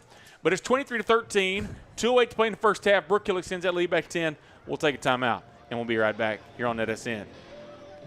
Back here at Harrington Stadium with 2:08 to play in this first half, and Brook Hill has extended their lead to 23-13. And Gavito's kick will go into the end zone for a touchback. And so Grace Prep now, obviously, they do have all 3 timeouts.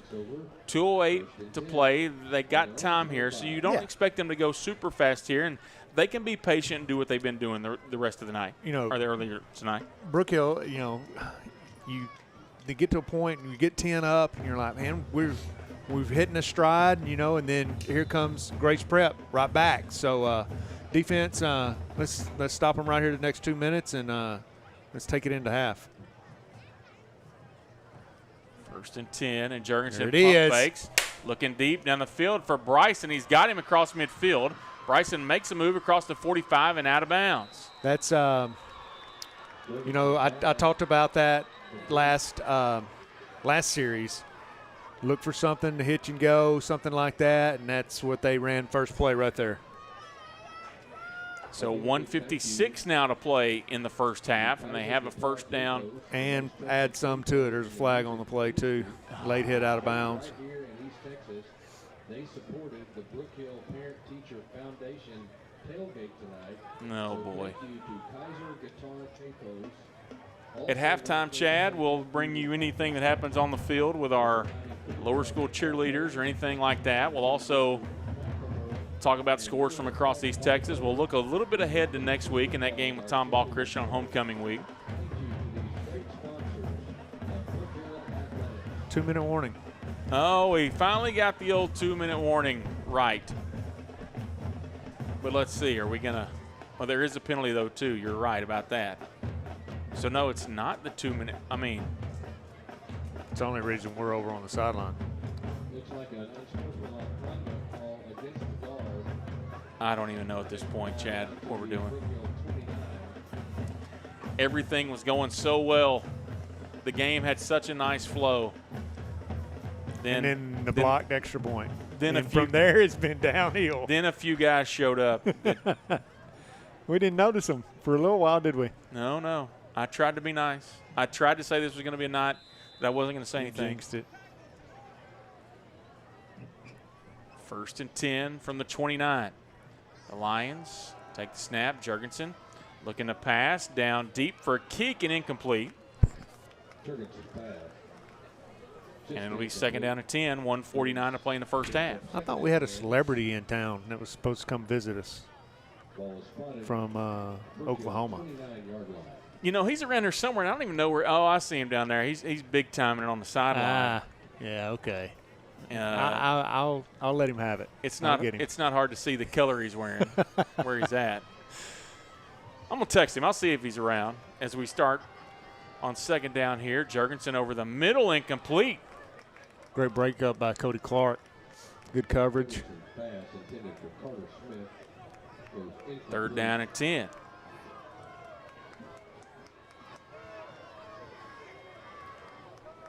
We'll see what that guy's doing. Our fans are getting a little chippy, and it's not against Grace Prep. No, they're going to leave those guys alone. It's not their fault. 3rd down and 10, and Jurgensen now going to pull it down and run up the middle, and he's hit and brought down after a gain of about 2. I don't know if that's the call here because you don't have if you know you're going to go for it on 4th down, Chad, don't you try to get a little more there? Yeah, maybe at this point they just want the clock to run as it is at 1:25 and counting here in the first half.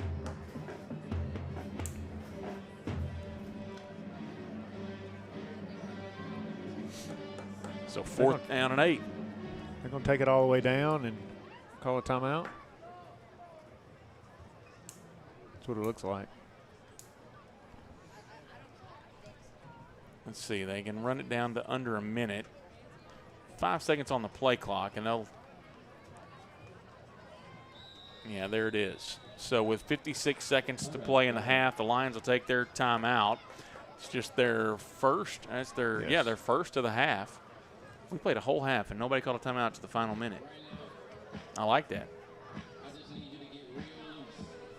This guy texts back and says, "Do you want me to come up here to halftime?" No, stay on the sideline. He'll come up here. I'll let you visit with him. He feels important, I guess. He did lug all this equipment up here today, so I figured it's only fair to let him talk a little bit. I didn't say we got to let him talk on air. Well, that would actually be real funny. If we're like, "Yeah, we just want you to come hang out. We don't want you to say anything." Who wants to hear Luke? He's got a pretty good gig that I know he's excited about, and I know that you'll ask him about, and he'll tell you all about it because it's a pretty cool opportunity for him. And one of his good buddies got a pretty good gig at TCU also. Couple of them. I mean, Cam with the football team, Braxton with the baseball team. I mean, that group of seniors that left last year, they're getting to do some pretty cool things. It is. That's what happens, man. When you're a good kid and do things the right way, good things happen to you. That's the truth. 4th down and 8. And Jurgensen now takes a snap. Here comes the pressure. He's going to throw it over the middle for Sappington, incomplete. And so it's a turnover on downs. Brook Hill's got 49 seconds and 3 timeouts left, Chad, and they got it at their own 27. I thought maybe a while ago when it was just right under 2 minutes, a minute 30, we might have taken a timeout right there just because, something like that we'd have had a little bit more time. But, I trust what Coach Ryle's going to do. It's one of those things, the offense, you've had a couple of deep balls, you've had a chance. Do you maybe take one on first down, and if not, you run some clock here? I don't know what the right answer is. Grace Prep should have I knew you don't have prevent defense anymore, but I'm definitely playing more than 10 yards back at this point. That's what they're not doing. So Ryle calls for the snap, going to roll out to the near side looking to pass. He's going to throw it deep to Body, caught at the 40, and a first down for the guard. And they're going to have to hurry up and get up there and because the clock will start when they set the ball. Ball at the 40. And a good job here by this offense to get it going. Yeah, there we go. Ryle takes a snap, looking to pass again. Ryle looking deep for Body again. Body's got his man beat in a hold. We got to throw the flag. Unbelievable. It's arm barring him right there, grabbing his hand. I mean grabbed right in front of him. Grabbed his arm. Oh, me. Wow. Maybe it's just they don't like the fact we were on them about the other one. I don't know. Maybe there is some truth to that, Chad. I mean, if you get on them too early, they don't give you anything down the road. But you got to do your job still, whether you hate the coaches or not. You got to do your job well. 2nd and 10, and Hansen in motion as Ryle's going to have time to pass. Oh, here comes the pressure. He gets the pass to LaPointe and just let him too far. Trying to set up a screen right there. Trying to pick up a chunk. I think we're trying to get in field goal range for Javier. And here's the thing, man. You get PA in the flat with room. Yeah, you never know what's going to happen. Right. The non-PI call there will haunt us on this drive. So 3rd down and 10 for the guard at the 40. 28 seconds to play here in the first half. The Guards still have 3 timeouts, I believe. Yes. Ryle. What? They're going to call a false start against the guard. It'll be 3rd down and 15.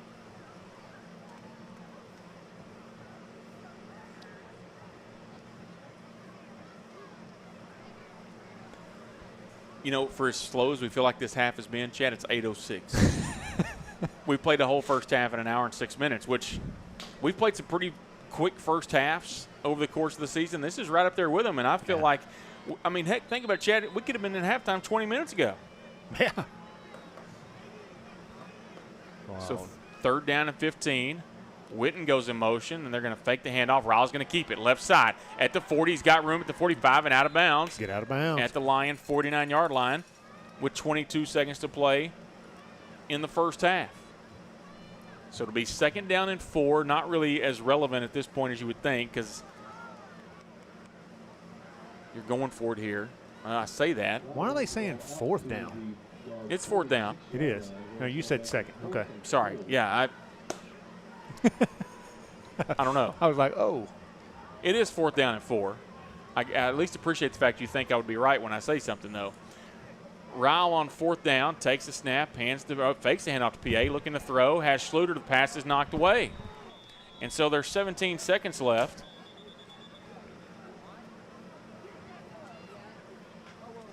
And the Lions are going to have it 1st and 10 at the Brook Hill 46. They take a shot. You got to, right? I mean, where Bryson's been running routes, I mean, yeah. And they've got, I think, just 1 timeout left, maybe 2. Coach, we got to get Coach White on this timeout thing over here. It's the 2nd time I'm going to get Coach White tonight, but I at least got to know. You know, the one thing I'll look for Coach Collins' one adjustment is getting more pressure on the quarterback in the second half. We haven't got much pressure on him in the first half. Right up the gut. And now Brook Hill's going to take a timeout with 17 seconds left. Wanted to see what they're coming lined up in. You've got the timeout. You can't take them to the house with you. Here's the thing. Their offense is not super complex. You know you're going to get a doubles look or a trips look. They really haven't moved their guys around, I don't feel like. No, and they haven't come out and empty. I mean, so, you know. The only variation we've really seen was down at the goal line. They got in that double wing set and ran it in. And that's just, you know, yeah, I mean, so their normal stuff is stuff you see all the time. So you know, that front must be really, really good because we have not gotten the pressure on them like we normally do each week. Well, first off, Chad, they call those space eaters. And I don't think you can get penetration up the middle against them. I think it's got to come off the edge. So here we go, 1st and 10 at the 46. Jurgensen is a little bit of pressure. He's going to be sacked by Eli Hall at about the 48. So loss of 2 on the play. And now Grace Prep's going to call a timeout. Wow. With 6 seconds left, and that's kind of shocking. Yeah. I would almost think now on 2nd and 13, after you get a sack, you let the clock run out. But Jurgensen has the arm to throw it that far, so maybe that's what they're thinking. I've given up trying to figure out what people think. I don't. That's why we're up here now. Well, that's one of the reasons, but that's definitely one of them. So 2nd and 13, 5 seconds to play here. Somehow, Coach White, my man over there, I'm going to get on him about some of the stuff, but he ran a second off somehow during timeout, so we're down for that. Oh, me.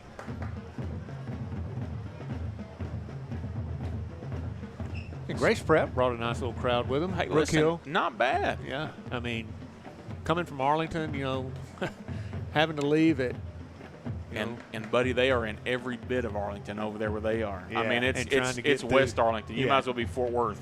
And trying to get through that traffic to get to Tyler, you know, I dread trying to get into Dallas on the weekends, much less trying to everybody leaving and trying to get out at the same time, right? So, you know, it's interesting because Grace Prep's the team in our district that's in our district in football, but in no other sports. In their other sports, they're with the other Dallas and Fort Worth teams. So weird. Yeah, it is weird. So, now they've reset the clock to 11 seconds. They finally got on to Josiah's game.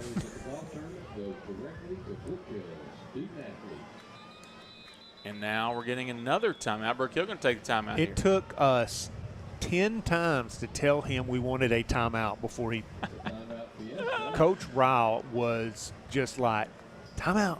And he – can you give it to us? You know, I feel like we're at a Thursday night. No. But right. so let me just tell you a story. No, let me tell you a 2 weeks ago story because I got one that'll beat anything. That beats the ones me and you had? Yes, I got a good one for you. So 2 weeks ago, not this week, but the week before, we're playing our 8th grade game against All Saints.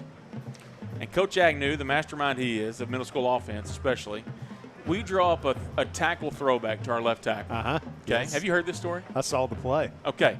So our left tackle drops back 5 or 6 yards. Our quarterback does a great job of throwing a backwards pass to the left tackle. Left tackle takes it down to the 2-yard line. Well, first off, he's too soft. He should have been tackled at the 2.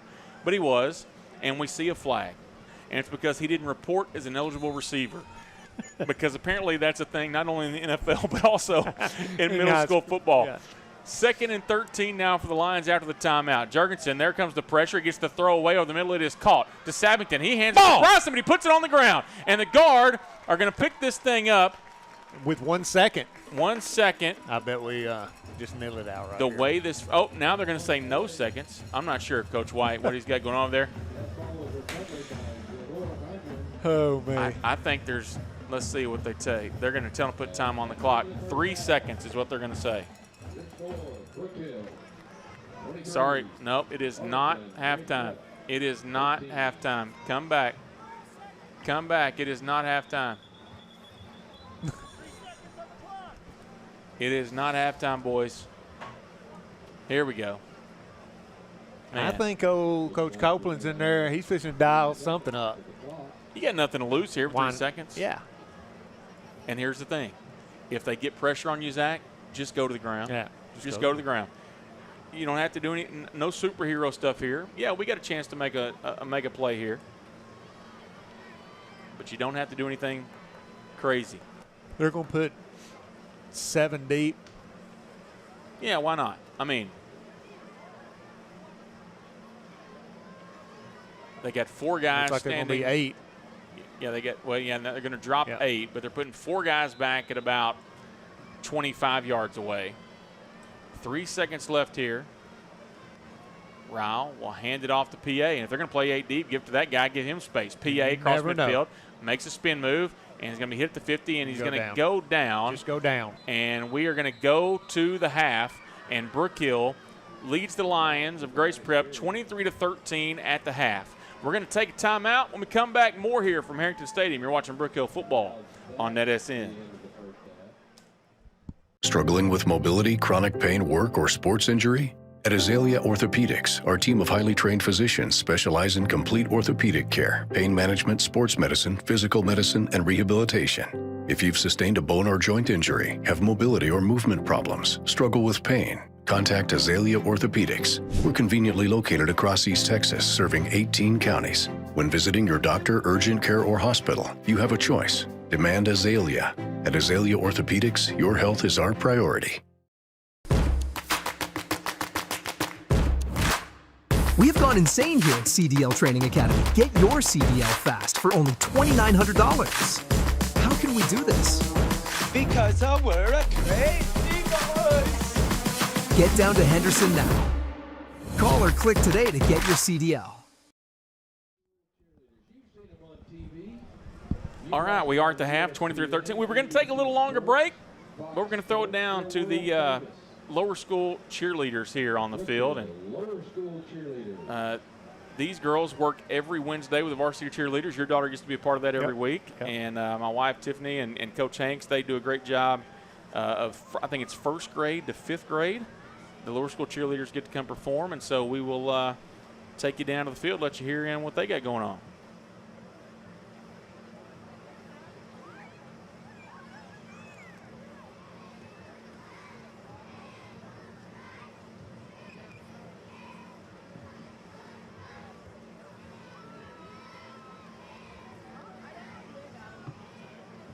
Thanks for the shout out last week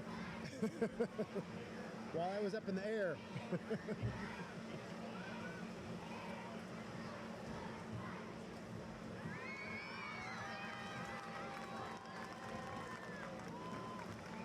There's about 60 of these future Brook Hill varsity cheerleaders on the field.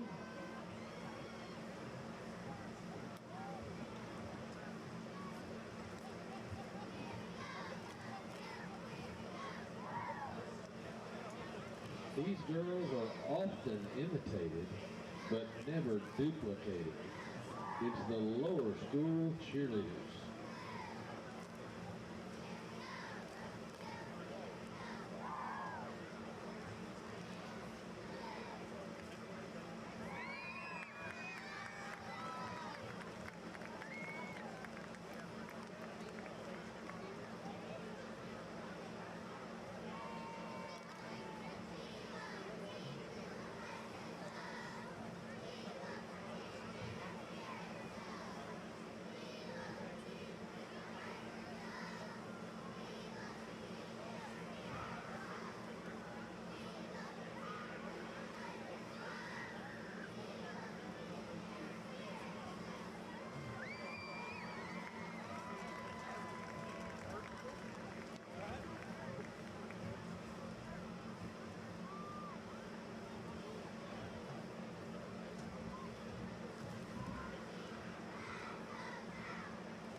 under the direction of cheer coaches Maddie Hanks and Tiffany Hubbard, assisted by the Brook Hill. All right, Chad's figuring out the buttons over there as we're at the half. That was the lower school cheerleaders. We're going to take a quick timeout. When we come back, Chad's got his celebrity guest he wants to talk to here in a minute. We'll get that squared away here in a minute. But you're watching Brook Hill football on NETSN. Welcome to Guard Country. I'm Wally Dawkins, Athletic Director at Brook Hill. Athletics is a big deal at Brook Hill. In fact, it's a really big deal. That was CJ and Samuel. They're both members of our football state playoff team. At Brook Hill, winning is the goal of competition, but that's not why we play. But we really love to win. That was Kaylee. Kaylee is the 3-time state champion in the 100-meter and 300-meter hurdles. That's Blake.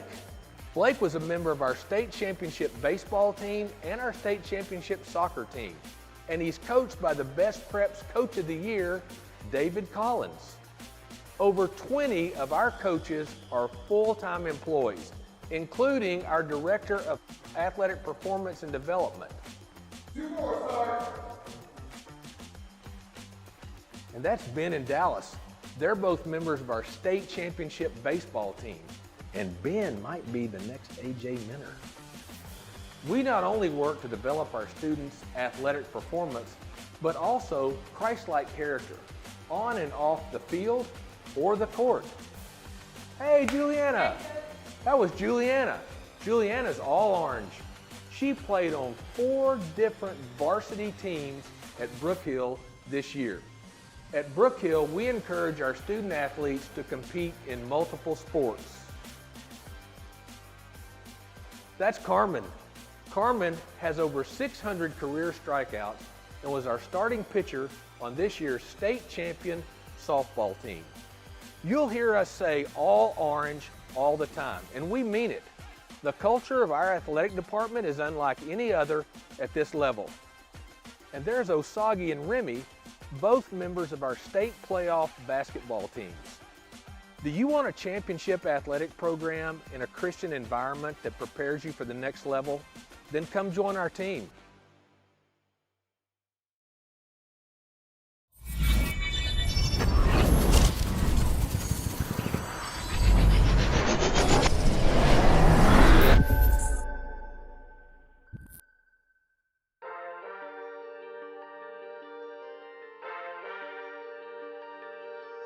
Keeps Williams.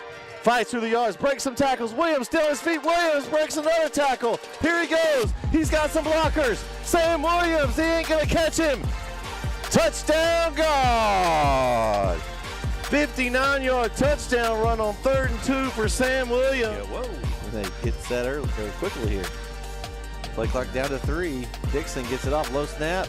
Pickram up the middle, and there he goes. Pickram into the secondary. Pickram is going to go. He is gone. Touchdown. Macho steps up in the pocket, and he gets away from one tackler, avoids another tackler, tries to run. He's still on his feet. Camacho still on his feet. He's still running. Camacho, goodness gracious, he's still going. Camacho, is he going to score? Wow. Touchdown. Quick pass. Bork adjusts and intercepted, and he caught it. He's coming back. He's coming back. He's going all the way. Oh, my God. No, it's Taylor. Just let him go. Just let him go. And a pick 6. Kind of stalled him out here. Brisbane got Stewart with a little. Oh, he ran over the defender. The helmet coming off. Holy man. Quarterback Smith. And Smith's in the gun. He's going to go back to pass. Goes out to his left. He's got a man open. It's Bork again. Caught. Bork breaks some tackle. Oh my gosh. He's still on his feet. He's inside the 10. Touchdown, Arp. What? Here we go. 1st and 10. They're going to throw it outside. They're going to double pass here. Going deep. That's Man Scott. What a catch by Man Scott. It's a one-handed grab. He's going to go almost all the way. Just tackled at the 1. Highlight reel right there for Man Scott. Oh, my goodness, Jason. I don't think you'll see anything like that. Woo!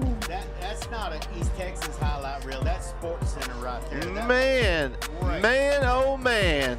What a catch.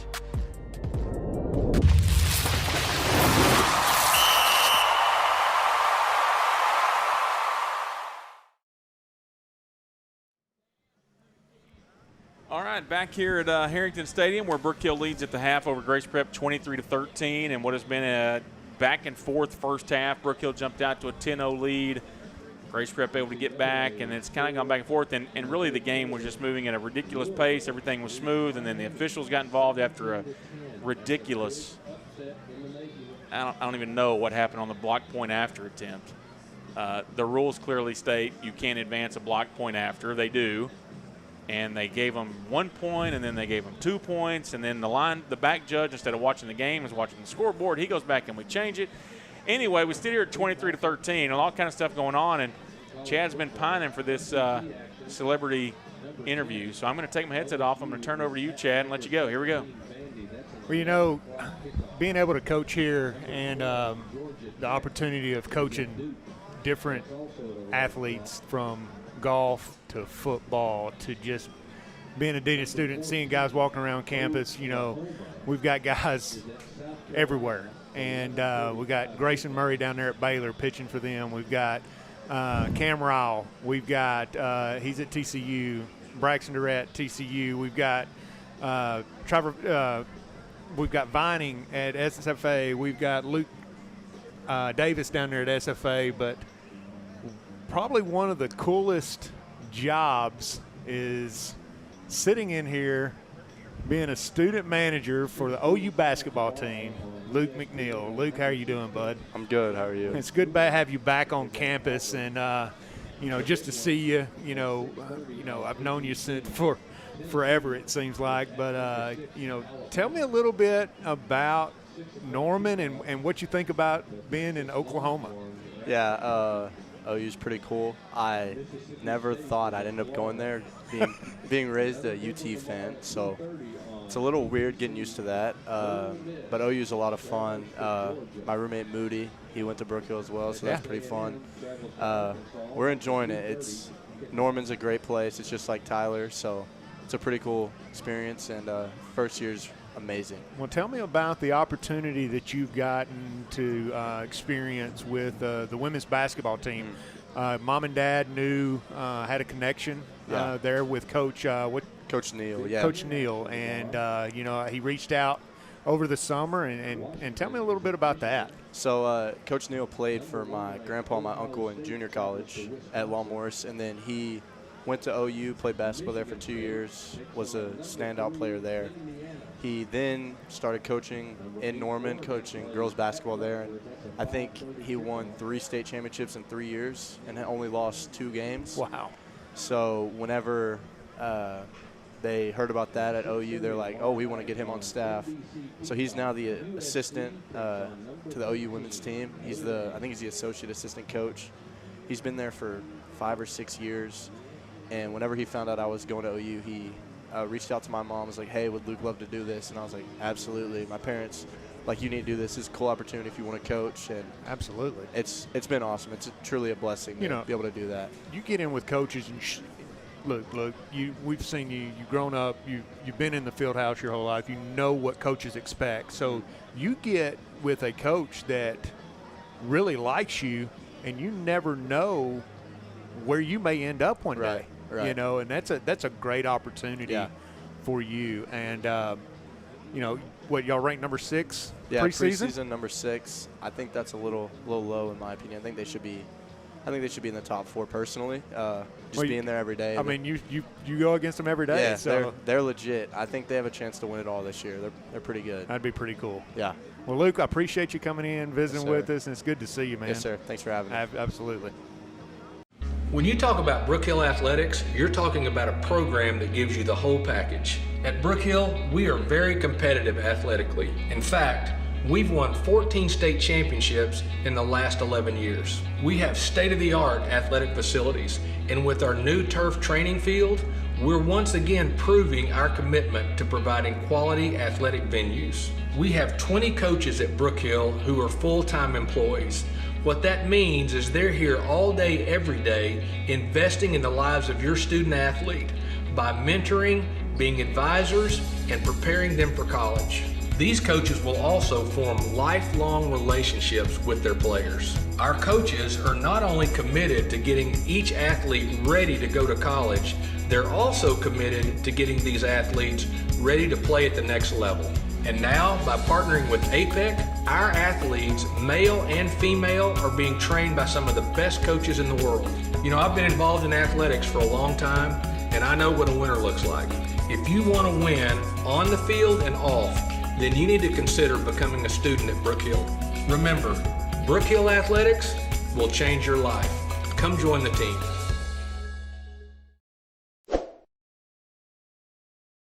Struggling with mobility, chronic pain, work, or sports injury? At Azalea Orthopedics, our team of highly trained physicians specialize in complete orthopedic care, pain management, sports medicine, physical medicine, and rehabilitation. If you've sustained a bone or joint injury, have mobility or movement problems, struggle with pain, contact Azalea Orthopedics. We're conveniently located across East Texas, serving 18 counties. When visiting your doctor, urgent care, or hospital, you have a choice. Demand Azalea. At Azalea Orthopedics, your health is our priority. We have gone insane here at CDL Training Academy. Get your CDL fast for only $2,900. How can we do this? Because we're a crazy boys. Get down to Henderson now. Call or click today to get your CDL. Here at Harrington Stadium, Brook Hill leads Grace Prep 23-13. Jeremy Hubbard, Chad Grubbs with you, and want to take this chance to look at some scores from across East Texas. There's some big-time games in East Texas tonight, and we'll talk about some of those. How about this one? Longview leads Tyler Legacy 20-13. That's a first-quarter score, but it's actually kind of shocking. Longview, I know there's a lot going on there, Chad, with Coach King being out, and you hate that for those guys to not have the stability they've had, but they've had a little bit of a down year for them. Tyler High is trailing Burleson Centennial 28-14. White House leads Nacogdoches 7-0. It's kind of a shock to me. White House has not had the best year. Nacogdoches has played pretty well. Jacksonville, they're continuing their ways. They're losing 14-0 to Marshall. I guess I better be careful. I got to go home tonight. Texas High beats Mount Pleasant, is beating Mount Pleasant 14-3. Pittsburgh all over North Lamar 28-0. Pleasant Grove, they're doing bad things to Spring Hill 49-0 in the first half. Canton, the team that's undefeated still this year, Chad, they're up 28-7 over Wills Point. How about this one? This is I picked Van in this game, Chad. I don't know who you got because you've been doing a lot better in the pick'ems than me, but Gilmer and Van, they're tied at 24. Yeah, I picked Van, but I did too. It's a ball game. Center leads Bullard 15-7. Brownsboro and Russ no score. How about this one? This is actually shocking. Carthage only leads Athens 14-7. That Athens football team is pretty good. Yeah. I think. Chapel Hill over Maybank 33-0. Kilgore leads Lindale 7-0 in the second quarter. That's the best game of the night, in my opinion. I picked Kilgore. I think they're the better team, but at Lindale, it's tough. That's I a went good with Lindale team. on that. Did you really? Yeah, I did. You were one of like the three. I believe I did. Pine Tree leading Henderson 10-0 as well. Sabine over White Oak. Glade Waters beating Tatum 15-6. A team that both you and I think is really good. The Atlanta Rabbits. Yeah. They're beating Liberty Ilo 21-7 tonight. Edgewood over Harmony, 14-0. Grand Saline, after losing to Edgewood last week, they're back on top of Paris Chisholm tonight, 14-0. Everybody beats Huntington, but Fairfield's doing it tonight, 35-0 in the second quarter. How about this one? Okay, here's the upset of the night. Diboll leads Westwood 21-13 at the half. We were talking about Kavion Bryant before the game, and his commitment's coming up November 1st.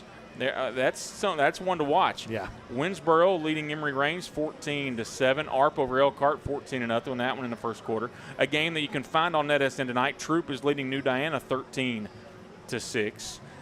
Let's see. We got Frankston over Kearns 15-6 as well. That Indian football team, I got them ranked number 3 in my poll in the 3A, 2A TAPS ranks. That's an undefeated team still as well. Grapeland over Cushing, 26-6. How about Mount Enterprise? Well, two things I want to say about this. Keegan Ash at Mount Enterprise, that dude's a stud. He scores about 7 touchdowns a week. They're up 40-0 over Tenaha in the second quarter. We need to be studying the fall off of Tenaha and what's happened down there. I mean, that's a team, Chad, 5 years ago. Yeah. Tenaha didn't lose to anybody. And now they're losing 40-0 at home to Mount Enterprise. Like, we're living in a different world. Lovelady on top of Alto, 28-0. A team that you know very well, Linden Kildare, at some point these guys got to get a win, right? Yeah, it's just tough. They're rebuilding and rebuilding. You know, Coach Surratt will get it fixed. He will. Right? He'll get it fixed. He will get it fixed eventually.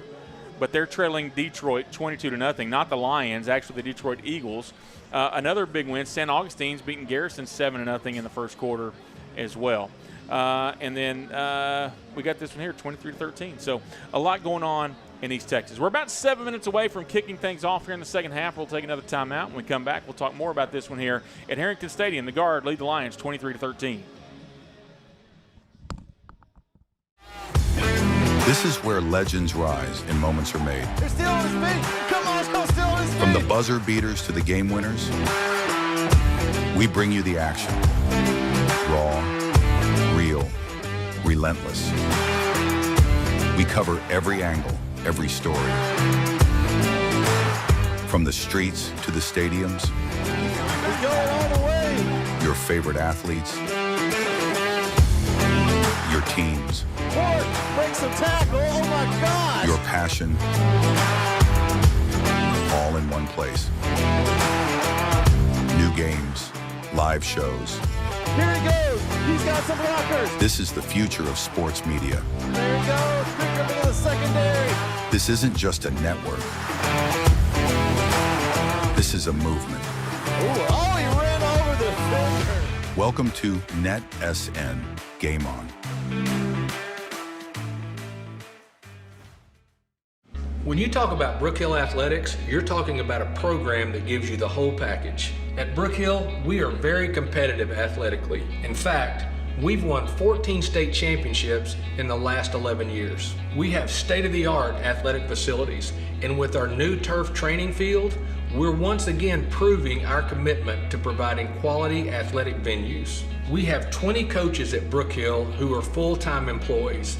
What that means is they're here all day, every day, investing in the lives of your student athlete by mentoring, being advisors, and preparing them for college.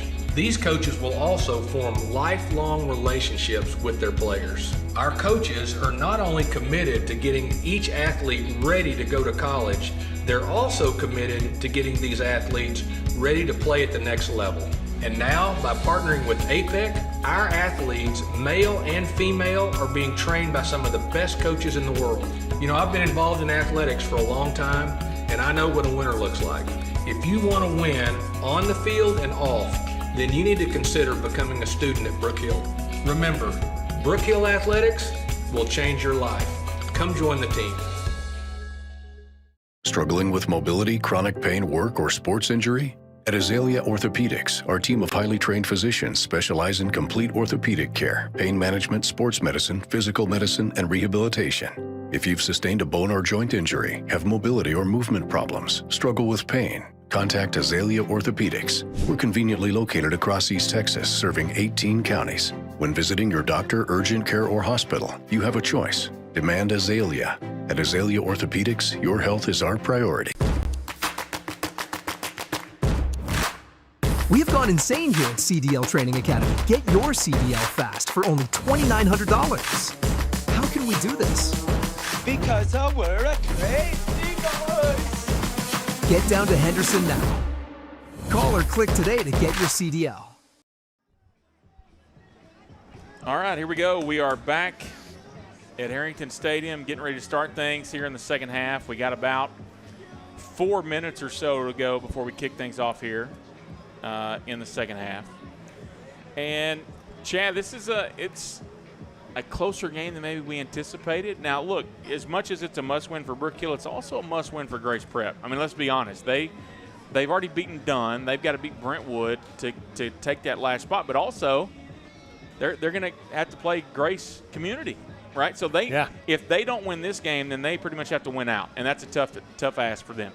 But if they can steal one tonight, then things are back in their court a little bit for that last playoff spot. You know, what I want to see going into the second half, you know, can we get pressure on the quarterback? And secondary-wise, can we slow them down throwing the football? I think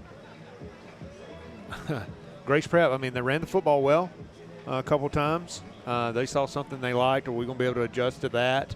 And, you know, with Branson or Bryson and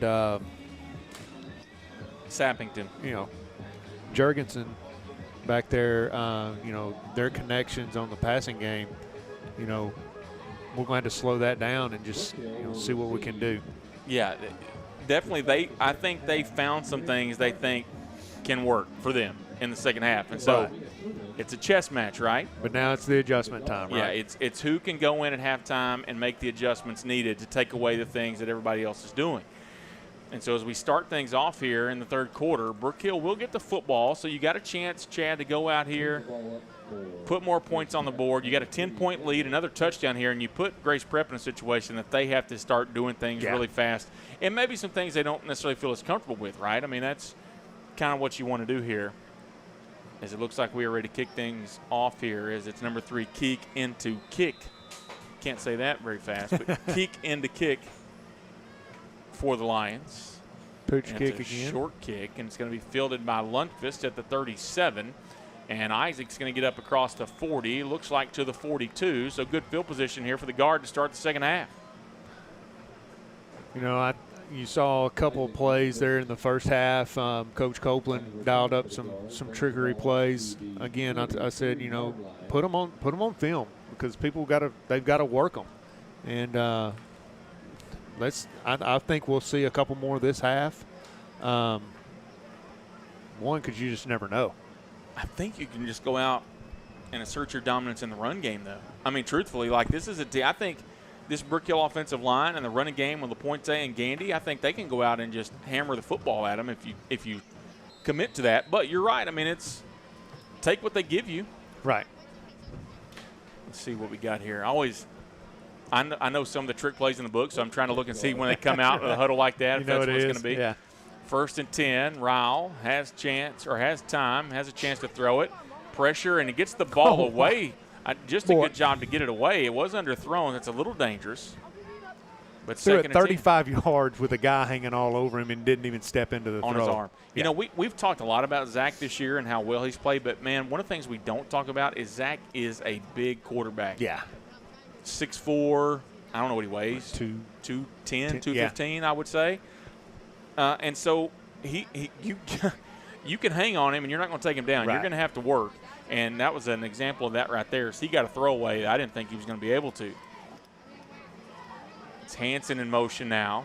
And the handoff is fake, and Ryle's going to run the option with Hansen. He's going to keep it himself across midfield, across the 45, and out of bounds at about the 37-yard line. And still, they didn't really tackle him. He rode him out of bounds. Yeah, just had to knock him out. I mean, he gets going downhill on running the option, and he is a load to bring down. So fun to watch in this offense. 1st and 10 at the 38. 11:41 on the clock here in the third quarter. First drive of the half. Ryle looking to pass, slant to Hargett, and incomplete. Just a little high for Brigg. And good coverage there by the Lions, honestly. Brigg gave a great effort right there. I thought he was going to come down with it. Carson Linke, number 8 in coverage. So 2nd down and 10. By the way, we were talking to Luke, or you were talking to Luke at halftime. Grayson Murray watching tonight, too. Want to say hello to Grayson. Seeing Brigg there made me think about that. Grayson, I think he's a faithful watcher of the streams. Hansen takes the handoff. And a good block by PA out there on the edge. And Hansen's going to get about 5 yards. I mean, we'll take it. 4 is what they're going to call it. 3rd down and 6. About 5. Call it 3rd and a long 5 or 3rd and 6 for the guard. So 11-12 and counting here in the third quarter. How did running the clock work for you last half? Yeah, I'm not doing it third quarter. Things don't go well. 3rd down and 6. I'll keep you updated as we're under 11 minutes now. And Ryle looking over the defense, make some adjustments. That's one thing he's really grown into in this quarterback role, Chad. And the handoff to LaPointe, left side, across the 30. PA down near the 25 to the 26. He's got a Brook Hill first down. So 10:47 on the clock as Brook Hill picks up a first down. They'll stop the clock long enough to get the chains reset, and they'll fire it up again. PA checks out, and Grant Gandy in. No fall off. No, not at all. Tyler Vining joining in the chat as well. A lot of those guys will be back around next week for homecoming, you would think. 1st and 10. Ryle looking to pass deep for Hargett. Just overthrew him. Incomplete. Man, it's hard to overthrow that guy, by the way. Yeah. I mean, he can go a little bit. If you can overthrow Brigg, you got an arm on you. And Brigg had his man beat, by the way. I mean, it was potentially a touchdown there. 10:02 to play, 2nd down and 10. You got Yates, Witten, and Body in at receiver now, and Gandy in the backfield. And Ryle will hand off to Gandy off the right side. Gandy 25 and down across the 20. He's going to be a couple yards shy of the first down. It'll be 3rd down and 2 with 9:38 and counting to play in the 3rd quarter. Man, he had that little burst of speed there, Chad. That's 3rd down and 2 for the guard. Both backs have that. I mean, it's fun to watch. They're going to go quickly to the line and then check over to the sideline. 3rd down and about 1.5 yards. It's not quite 2. And Ryle looking to pass to Witten, incomplete. And it's going to be 4th down and 1.5 yards or so. And we'll see what they want to do here. You got the leg for Gavito. But they're going the for offense going to stay out there, yeah. And listen, I like it. 4th down and 2. I'm going to stand up, though. 4th down and almost 2. 9:07 on the clock, 3rd quarter. Witten and Gandy in the backfield as Ryle looks back over to the sideline. And also one of those situations you could get a timeout if they don't like it. I mean, you hate to burn one here, but you're not stuck on a play. The handoff is faked, and Ryle going to pitch it to Witten. And Witten is brought down. It's going to be close. Short. No. They're going to say it's 1st down. There you go. So just enough. Woo. Hey, look, whatever it takes, right? They needed 2, and he got 2 1/4. Man. And it's a 1st down. 1st and 10 at the 17. The handoff to Gandy. Gandy off the right side, 15-10. That's a 1st down. Gandy inside the 5-yard line. They're going to mark him down at the 5. It'll be 1st and goal there for the guard. 8:45 to play in the 3rd quarter. Heavy set comes in. Grayson Roselle's checking in. Yates coming off. And you'll see him getting that wing set. Schluter and Roselle there together. And you got Gandy in the backfield. Clock running at 8:26. 23-13, the guard lead. Chance to extend this thing out here. 1st and goal from the 5.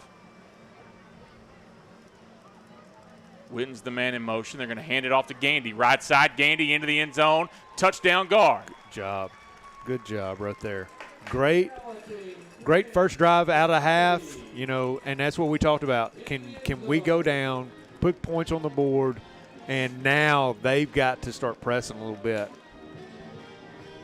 And I mentioned it a minute ago, and not to toot my own horn, but, man, just line up and run the football. They can't stop it. I don't think they can stop you. I don't think they have what it takes to line up and stop the run game. And you saw that on that drive. So 8:11 to play in the 3rd quarter. Brook Hill now extends the lead to 29-13. A chance to make it 30-13 if Gavito can punch this one through, and I like his chances here, by the way. Snap back. A hold by Wisner. The kick by Gavito is up, and Brook Hill makes it a 17-point game. 30-13. We'll take a timeout, and we'll be right back. This is where legends rise and moments are made. They're still on his feet. Come on, let's still on his feet. From the buzzer beaters to the game winners, we bring you the action. Raw, real, relentless. We cover every angle, every story. From the streets to the stadiums, We're going all the way. your favorite athletes, your teams, Ford breaks a tackle. Oh my gosh. your passion, all in one place. New games, live shows. Here he goes. He's got some blockers. This is the future of sports media. There he goes. Picked up into the secondary. This isn't just a network. This is a movement. Oh, he ran over the defender. Welcome to NETSN. Game on.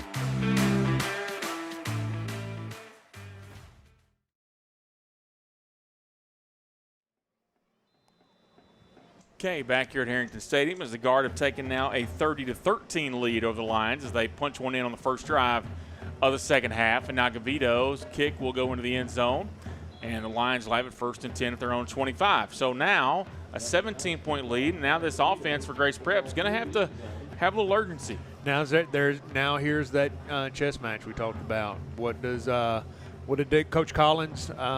What adjustments did he make at halftime?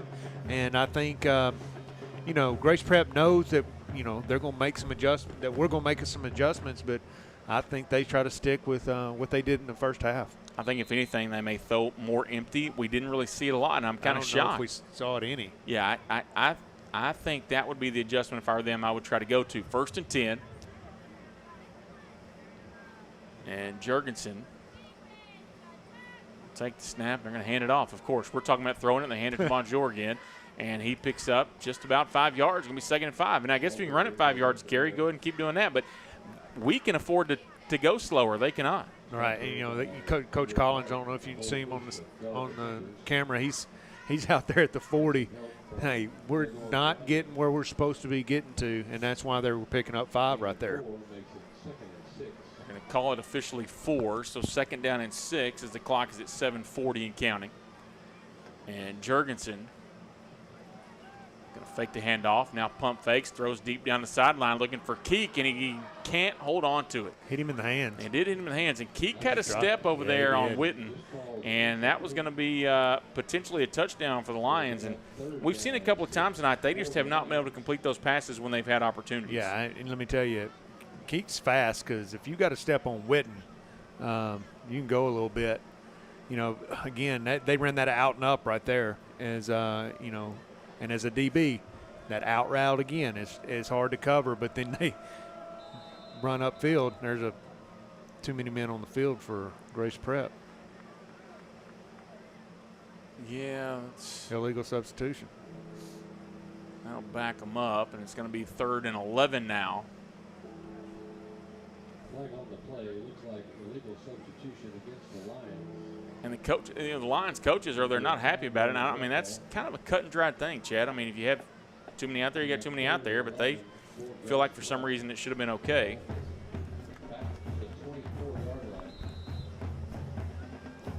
So it'll be 3rd and 11 now, 7:29 to play 3rd quarter. Jurgensen looking to pass, looking to throw it deep over the middle, knocked away by Clark. Trying to get it to number 7 that time. It was Carter Smith. And it'll be 4th and 11 now. And Grace Prep for the first time. I think it's the first third punt. punt, yeah. Well, for them. We had one out of the end zone with Zach first quarter. They did punt one too, right? They punted one that around midfield. So 2nd punt of the night. Number 12, Jacob Wamsgans. I'm butchering that name. I thought we had some hard ones. Yeah. And that's a good kick. And it's going to bounce across midfield and take a Brook Hill bounce, so Grace Prep will pick it up. It'll be 1st and 10 at about the Brook Hill 47s where they're going to spot it. 7:18 to play 3rd quarter. And so, look, you get a touchdown, you force a punt. You got to like how the pace of the 3rd quarter is going. We're almost halfway through it, and you're winning the quarter 7-0. Yep, and now let's we can't let off the gas. We got to keep going. Get in a rhythm. Get in that rhythm. I talk about it each week, and that's just something we haven't done consistently all year, really. And I'd love to see us do that in the second half. I believe the phrase is all gas, no brakes, Chad. That's what we're looking for here. 1st and 10 at the 47 as Hansen goes in motion. And Ryle will have some time to pass. Kind of has his pick of the receivers, and he's going to be brought down to the backfield. Just, hey, good coverage. That's a coverage sack. It's coverage sack. Exactly. Zach, he was trying to find somebody and just rolled out late, and they got him. I mean, look, and you don't want to take the sack, but here's the deal. He went through his progressions. There was nobody open. Right. And honestly, a sack at this point is better than interception. I mean, don't try to force a throw there. Now, obviously, we don't want to sack either. I'm not saying that. But the best of all the bad things that could happen. Sack, you were able to play another down. 2nd and 17. Grandma's always open, though, on the sideline. And the fake handoff. They thought it went to Gandy, and the pitch to LaPointe. Across the midfield mark to the 45 or so. The 43s will spot him. Wow. He's going to be just shy of the first down. I'm curious to see if they give it to him. Oh, they're moving it. First down for the guard. I mean, I don't know. I thought he went out about the 45. Yeah, I did too, but I'll take it. Yeah, they're going to say first down for the guard with 6:33 to play in the third quarter. That's one thing that does help at the half. They switch sides, those officials. Ryle, slant pass to Yates. Yates across the 25 to the 20, and I think it's going to come back. But I tell you what, that was a next level throw to Yates. Yeah, it was. I mean, that was where you want it to be. And we'll see. I'm assuming everybody's walking back, either an ineligible downfield or a hold.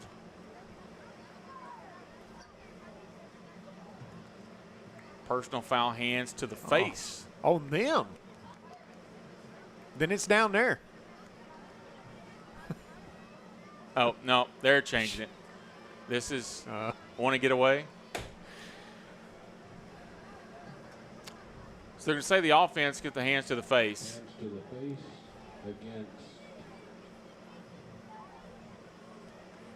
against. It gets comical sometimes, but it's so frustrating. Just, I mean, if you're going to be in this position, here, this is all I ask. If you're going to be in that position to do that job, just know the rules.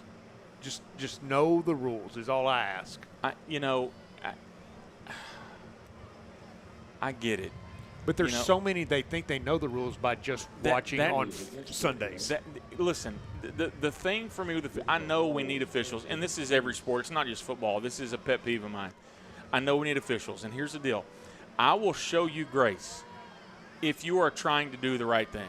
If you are trying to do your job well, and I can watch you. Here's the thing. A lot of these guys that come out here now, they think because they're in the position they get the respect. And truthfully, if you mess up, I can live with you messing up. Like, it doesn't make it better if you come and tell me you messed up, but at the same time, like, I know you're trying. And what you see a lot of these situations is guys who, like, as you said, they just think they know it, and they really don't. And, you know, it is what it is. First down here, and Ryle's going to throw over to Yates and incomplete. It's going to be second down and about 15 or 25 here for the guard. You know, hey, they've had pressure quite a bit tonight. Zach's had to rush some throws, and we're not being able to slow them down. They're coming right off the edge. Third down for Brook Hill. The officials thing is it's such a slippery slope, Chad, because I get it. And some of those guys come out here and they try their hardest, and you can tell they're working and they're trying to get better. And some guys, it's like, hey, I'm here and I'm getting my $150 tonight, and don't argue with me. Yeah. And that's the part we have to fix. We gotta solve that. Second down and 25, and Ryle's going to pull it down and run off the right side up to the 45 and up near midfield, and then brought down hard at the 48.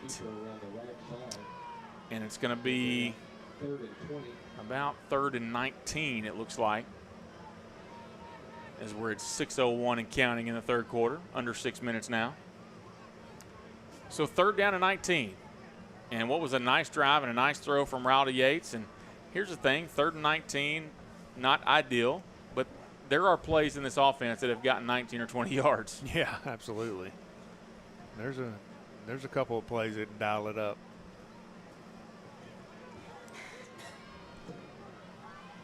So 2 receivers to the far side, 1 to the near. And Ryle, going to be looking for Schluter over the middle, but now he throws to Brigg on the near side. That's a pass. There it is. There we go. There we go. First down. No, it won't be a first down. It's automatic first down, 15-yarder first down. So that's good. So it's just, they got it right. Thank you. That's all we ask. Yeah. Hey, look, just get the obvious ones. Yeah. And then you'll get grace on the ones that it's hard to tell. I'm going to tell you, Chad, a story, and it's bad, but it happens, and I know it does because I've officiated too. The first varsity basketball game I officiated, I had two. Have you heard this story? No, but I'm trying to think of the one that I have two veteran officials with me in this game, and I was like somebody got sick. They knew I was close. They said, "Can you meet us there?" I said, "Sure." I'm thinking it's my big chance, right? And I go into the pregame meeting with the officials, and one of the guys, both those guys I respect a lot, and they're a great job. And one of them looked at me and said, "Jeremy, here's the thing. Do not blow your whistle." And listen, they just knew it was one of those games. They were like, "Look, if it's something you have to blow it, and you got to blow it." But at the same time, they knew that I wasn't ready, and they protected me, right? And so get the obvious ones and don't worry about everything else. Gandy on the handoff on 1st and 10 picks up a yard. And I think that would be the way that I would want the game officiated. Yeah, if you need to blow the whistle, blow the whistle. Don't go making – I don't want to say making stuff up. That's not the right thing. Don't go looking for something, right? Like, let the kids play. When you're not noticed, it's been a great game. Correct. And you were doing so good for a quarter. Like, it was so good tonight. We weren't paying attention to you. 2nd down and 10. By the way, I didn't blow my whistle one time in that game. Riles pass down the sideline, incomplete, looking for Yates. Almost had him again. And Hit him in the hands. 3rd down and 10. Man. Had him beat.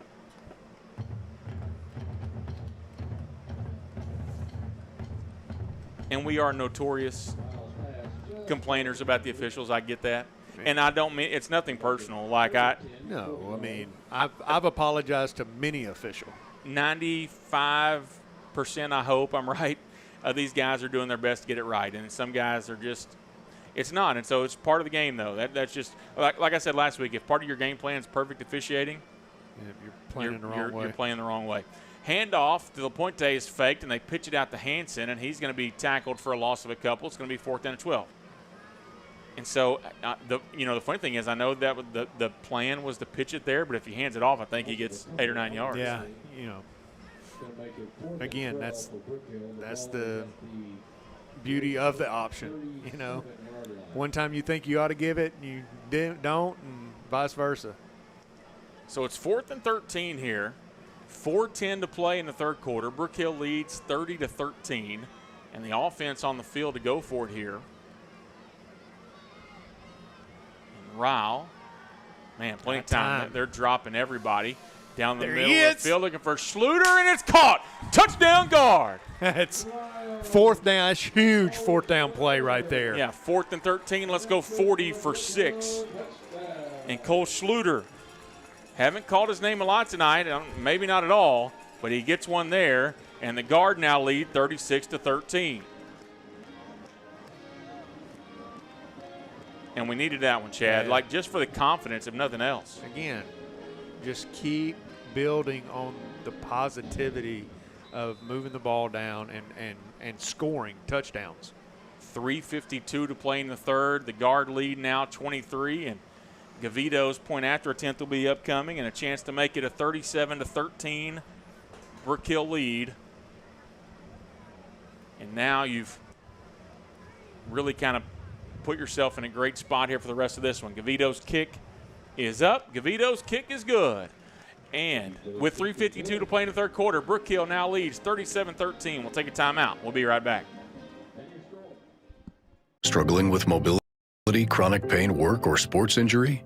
At Azalea Orthopedics, our team of highly trained physicians specialize in complete orthopedic care, pain management, sports medicine, physical medicine, and rehabilitation. If you've sustained a bone or joint injury, have mobility or movement problems, struggle with pain, contact Azalea Orthopedics. We're conveniently located across East Texas, serving 18 counties. When visiting your doctor, urgent care, or hospital, you have a choice. Demand Azalea. At Azalea Orthopedics, your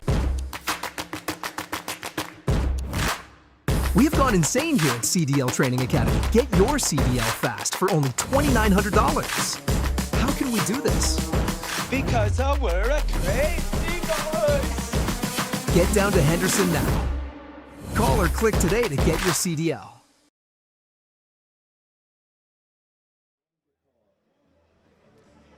This is an back here at Harrington Stadium. And just as a reminder, while Coach Dawkins mentioned on the PA, make sure and check out Facebook tomorrow. The Brook Hill Guard Athletics Facebook page is the silent auction in conjunction with the 29th Annual Brook Hill Golf Classic is being held Monday.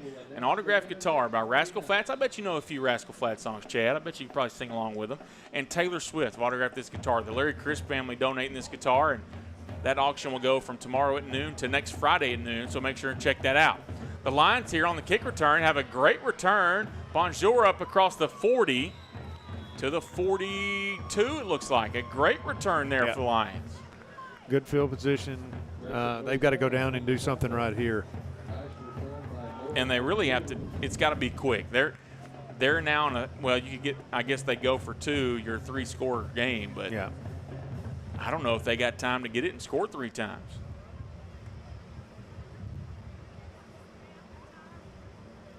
Seen crazier things happen. Yeah, sorry, I shouldn't have said that, I guess. So now on 1st and 10, Jurgensen and the Lions will come to the line of scrimmage.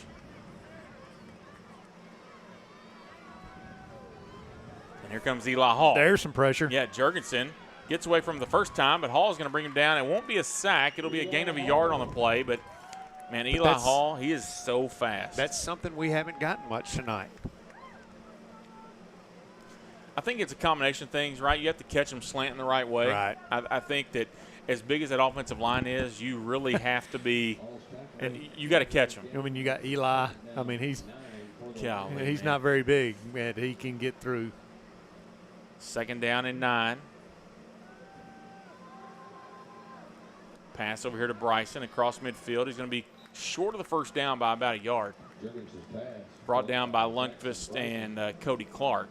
So 3rd down and a yard here, big 3rd down. Eli Hall, one of those guys, Chad, so fast he can turn the light switch off and be in bed before it's dark. Yeah. 3rd down and a yard.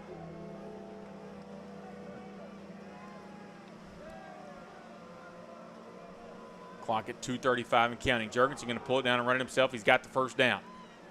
That quarterback draw is a tough play to defend. I mean, it's just catch and get downhill, and you got Jurgensen's carry up the middle is good for a Grace Prep 1st down. It's 1st and 10 at the 46. Clock at 2:24 and counting. And really, the clock is the biggest enemy of the Lions at this point.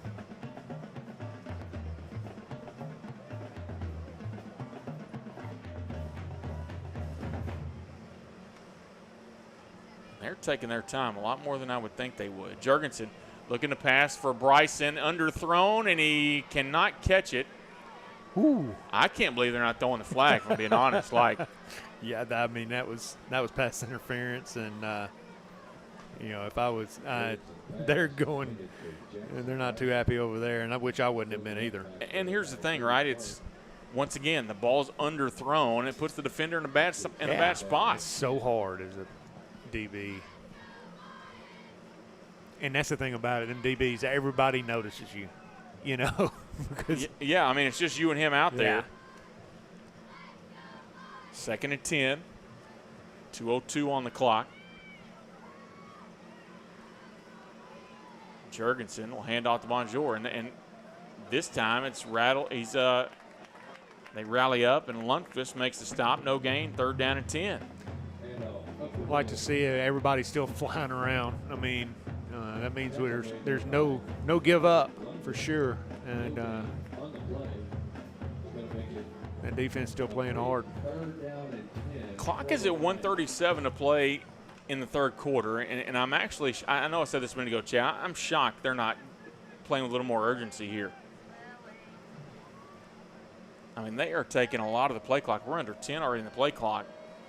Jurgensen looking to pass, has time right now. Here comes Eli Hall again, gets away from him, looks to throw. Boom! Pump fakes, and Hall will bring him down after a gain of 2. I mean, and nice coverage. That's the thing about, if you elude Eli once, he's going to be back on you in just a few seconds. Yeah, you better find a way to get away from him, and they couldn't there. And a minute ago we mentioned, Grace Prep got a coverage sack out of Dale. That's right there. That 2-yard gain is because the secondary did a great job. Yeah. that time. And so 46 seconds and counting. Fourth down. It is 4th down and 7. And they got to go for it here. But once again, their pace is kind of mind-blowing to me. Jurgensen looking to pass over the middle. It is caught. What a catch by number 7 there. Is on the catch. Smith. For Grace Prep is Carter Smith. Yeah, I mean, what a big-time throw and a big-time catch. It looked just like the one that Ryle threw to Yates a minute ago. Yeah. Clock at 25 seconds and counting. Still 37-13 here in the third quarter. I mean, I don't know, Chad. Maybe they know something about the clock that I don't. I'd be trying to go a little faster here. Jurgensen has time to throw. Now gets away as the pressure comes, and they get it to Sappington. And Sappington gets away from the first tackler, and they're going to say that he is down. Fumbled the ball out of bounds. Well, they're going to say he was down first at the 3. But, yeah, if he's not down, that ball went out of the back of the end zone. Yeah. And would be a touchback. But they're going to say he was down. So 1st and goal at the 3 now. Look for him to go double wing right here again. And it's the end of the third quarter. So we've played 3, and Brook Hill leads 37-13. That's a 24-point game. Well, let's see here. Yeah, there we go. I was making sure they were going to go to the end of the quarter. Brook Hill leads 37-13. We'll take a timeout. We'll be right back. When you talk about Brook Hill Athletics, you're talking about a program that gives you the whole package. At Brook Hill, we are very competitive athletically. In fact, we've won 14 state championships in the last 11 years. We have state-of-the-art athletic facilities, and with our new turf training field, we're once again proving our commitment to providing quality athletic venues. We have 20 coaches at Brook Hill who are full-time employees. What that means is they're here all day, every day, investing in the lives of your student athlete by mentoring, being advisors, and preparing them for college. These coaches will also form lifelong relationships with their players. Our coaches are not only committed to getting each athlete ready to go to college, they're also committed to getting these athletes ready to play at the next level. And now, by partnering with APEC, our athletes, male and female, are being trained by some of the best coaches in the world. You know, I've been involved in athletics for a long time, and I know what a winner looks like. If you want to win on the field and off, then you need to consider becoming a student at Brook Hill. Remember, Brook Hill Athletics will change your life. Come join the team.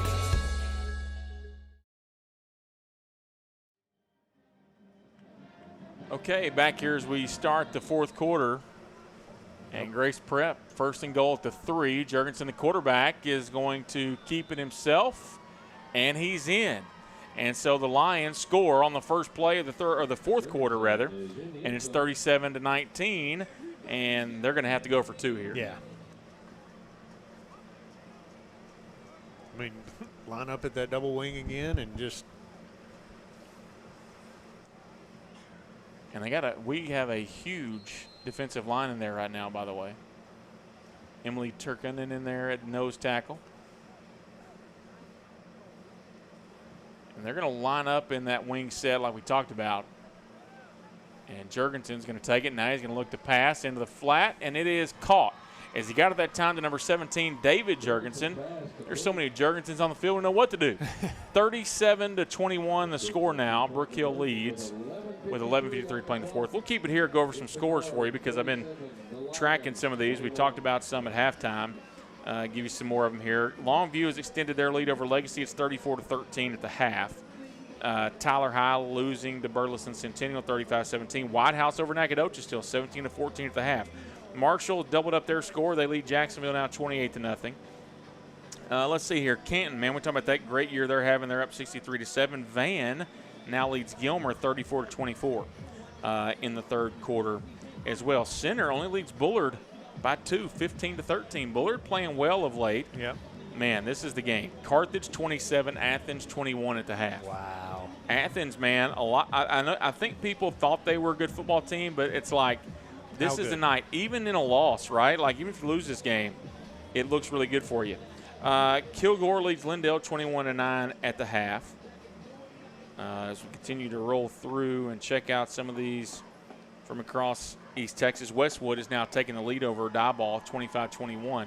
It looks like Grace Prep here might go for the onside kick with 11:53 to play. I really got nothing to lose, and Keek is just going to pooch this one back there to Hargett. Hargett at the 25.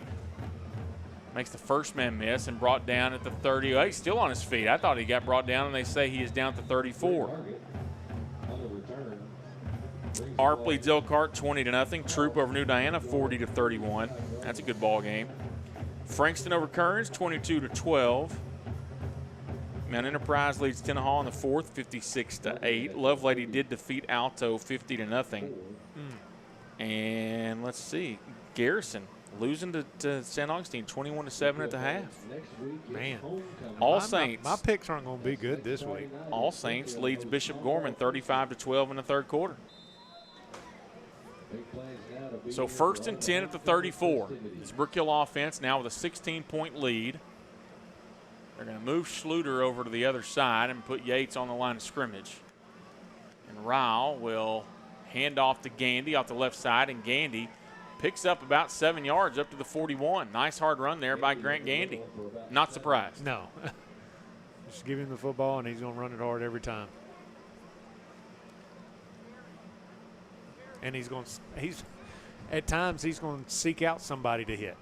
He's not afraid of contact. Yeah, you kind of wish he was a little bit more afraid of the contact. Grant, you don't always have to hit people. It's okay. And he ain't no bigger than nothing. No. 2nd down and 3 here. Gandy and LaPointe. They're going to run him out in the flat. They're going to throw to him, and he's going to have a first down. And PA up across the field. Breaks the tackle 40. Uh-oh. 20, 10, touchdown, PA. That's why you get it out there to him in the flats, because you never know what's going to happen. Well, we knew because we see it a lot. Right. You can't tackle him like that. You're going to have to figure something else out, and it's 43-21. That's it. I'm finding my favorite CFL. I'm going to ask PA what his favorite CFL team is, and that's going to be my CFL team. Man, 10:53 to play in the ball game, and PA LaPointe with a beautiful catch and run for the touchdown. And Gavito with a chance now to make the extra point. Did you hear the cannon? I did hear the cannon. By the way, TAPS officials, that is a recorded cannon sound. There is no cannon in the stadium. We don't want anybody from any other part of Tyler calling in on us for that. Gavito's extra point attempt is up, and Gavito's extra point attempt is good. And so with 10:53 to play in the ball game, Brook Hill now leads 44-21. We'll take a timeout. We'll be right back here on NETSN. This is where legends rise and moments are made. They're still on his feet. Come on, still on his feet. From the buzzer beaters to the game winners, we bring you the action. Raw, real, relentless. We cover every angle, every story. From the streets to the stadiums. He's going all the way. Your favorite athletes. Your teams. Ford breaks some tackle. Oh my God. Your passion. All in one place. New games, live shows. Here he goes. He's got some blockers. This is the future of sports media. There he goes. Pickering into the secondary. This isn't just a network. This is a movement. Ooh, oh, he ran over the defender. Welcome to NETSN. Game on.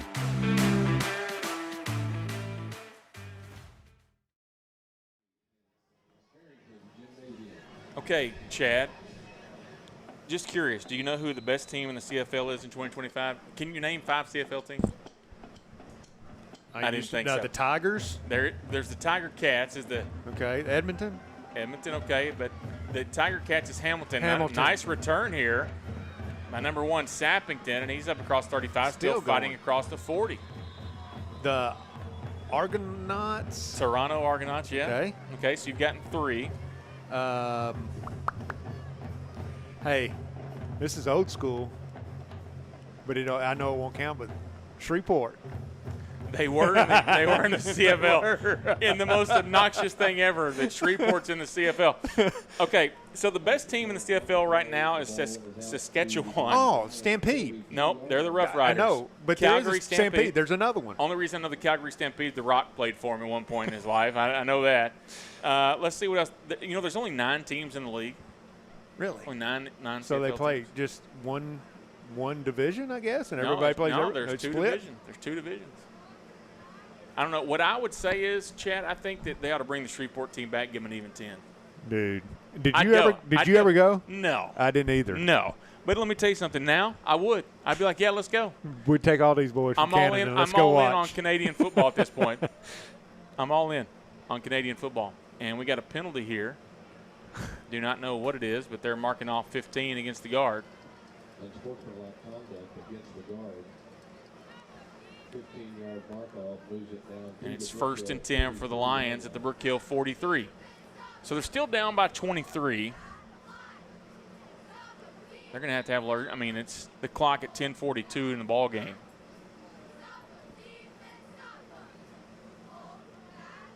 Jurgensen over the middle for Sappington, incomplete. Just led him too far. He had a step on Hansen. He did. He had a step. Tell you what, man, Sappington is a good receiver. Yeah. Like, he really is. And Jurgensen, the quarterback, there's a reason why you've seen them put up some big point totals in these games this year. I mean, he complements Bryson very well on the opposite side. And you put those 2 guys on the same side, and that'd be tough to cover. We haven't really seen him go to Bryson in the second half, which is shocking because in the first half it was just over and over again, 4 to 10, 4 to 10, 4 to 10. Hadn't done it here. Little compressed set here. I like it. Look, throw it out. Look to get outside routes. Jurgensen. And we got brought down. Finally, Eli but he throws it away, and it'll be incomplete. But I thought that we were going to have a sack there. As Greg got to him, Eli Hall in there, Jonas Sarahavi in there. That's one thing that I was wondering. Were we going to be able to get some pressure on him in the second half? Coach Collins has dialed some stuff up to be able to get that get to him a little bit. And both of these, we talked about Ryle being a big quarterback. I think Jurgensen might even be bigger. Jurgensen's a big quarterback also. I'd like to see him side by side after the game. Well, we'll get a chance. Man, we may not, but yeah, somebody will. I say that. I'm looking at Ryle on our sideline. Golly, I don't think Jurgensen's 6'4". He's a big guy. It'll be close. 3rd down and 10, 10:28 to play. And Jurgensen, here comes the pressure again. Boom. He gets it away again. As Eli Hall, I know there's no such thing as a stat sheet as an almost sack, but Eli's had about 6 of them. And Jonah getting a good hit on the quarterback. I was talking to Coach Collins earlier today about Yona in the last few weeks has played so well. And there's a number of reasons why the defensive line has been playing much better. It's kind of made things clearer for both Yona and Hayden both. But Yona has really played so much better over the last few weeks than we've seen him play in a long time. It's not a knock. He's playing at a whole different level right now. 4th down and 10. Jurgensen over the middle, incomplete, and a turnover on downs. And that's a big stop for the Brook Hill defense now because they're going to get the ball back up 23. And in good field position. Yeah, at this point, obviously keep putting up points, but honestly just let the clock roll. Yeah, run the rock. And that puts them that puts pressure on them to start using their timeouts early.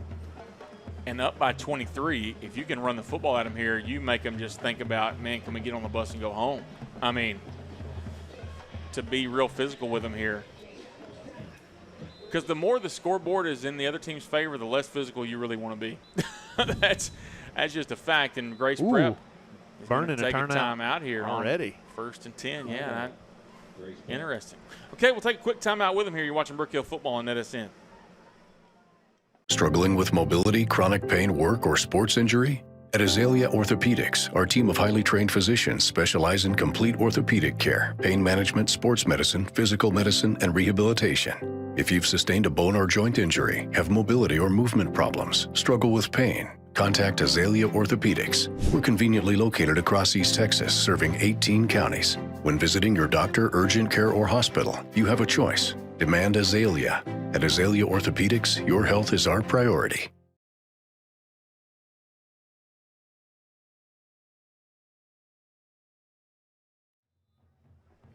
Okay, back here after the Grace Prep timeout on 1st and 10 for the guard. Ryle will hand it off to Gandy, and Gandy just up the gut. I mean, just at this point. Yep.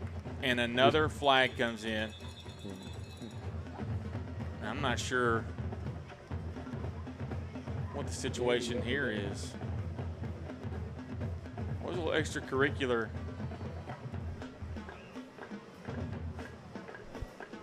Let's see. They're gonna. White Hat's going to go over and talk to the guy on the far side.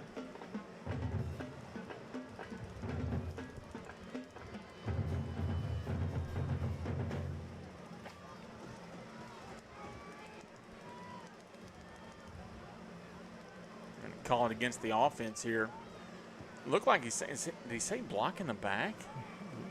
Yeah, I mean, it was. Block in the back. That's an odd place for a block in the back. For a run play. How many yards is? Yeah, that's a. Well, that's a 14-yarder, so that's not right. Okay, now they're like, okay, yeah, we screwed that up. Now they marked it off as a 9-yard penalty. So first and 19 after the 9-yard block in the back penalty. That's a new one in the book. 10:03 to play. Brook Hill will get up to the line, and then they'll check over here to the sideline, see if they want to change something up. Ryle looking to pass for Yates, incomplete. Good coverage there by Key. Pass interference. This guy threw it from way back here. I mean, I don't know if he did or not. I mean, he was all over him. I think it's the right call. But if I'm going to be fair, I mean, really? Yeah. Like, I could understand why Grace Prep would be frustrated by that one. Oh, they're just going to call it a hold. Well. So, 15 yard? Wait a minute. Come on, dude. And it's still, hey, look, it's a 9-yard. We're first down, and it's instead of first, look. Okay, they're moving the chains. They shouldn't have. Yeah, no, it's an automatic first down. Okay. But holding on defense is just a 5-yarder, not a 10-yarder. But oh well. LaPointe takes the handoff. And a lot of stuff going on after the play. And now a flag comes in from way in the back. This guy just needs to be seen. I mean, I'll tell you that. Kudos to him on the throw. He was standing about the 30 and threw his flag up to about the other 40. So it's a 2-yard gain on the run for PA. And my guess is from the back judge, the way it's been all night, it's going to be a personal foul against us. I don't know, Chad, feel like that's going to be the right call? Or, well, not the it's right going to be call. the call that's made.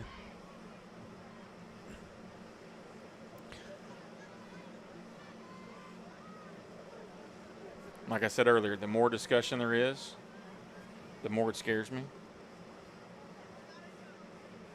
Ooh, how about a big college upset tonight? Let's talk about this. Unsportsmanlike against the guard. Offsetting. Yep. So replay At least first it's down. offsetting. I'm fine with that. Oh, they're going to say second But listen, down.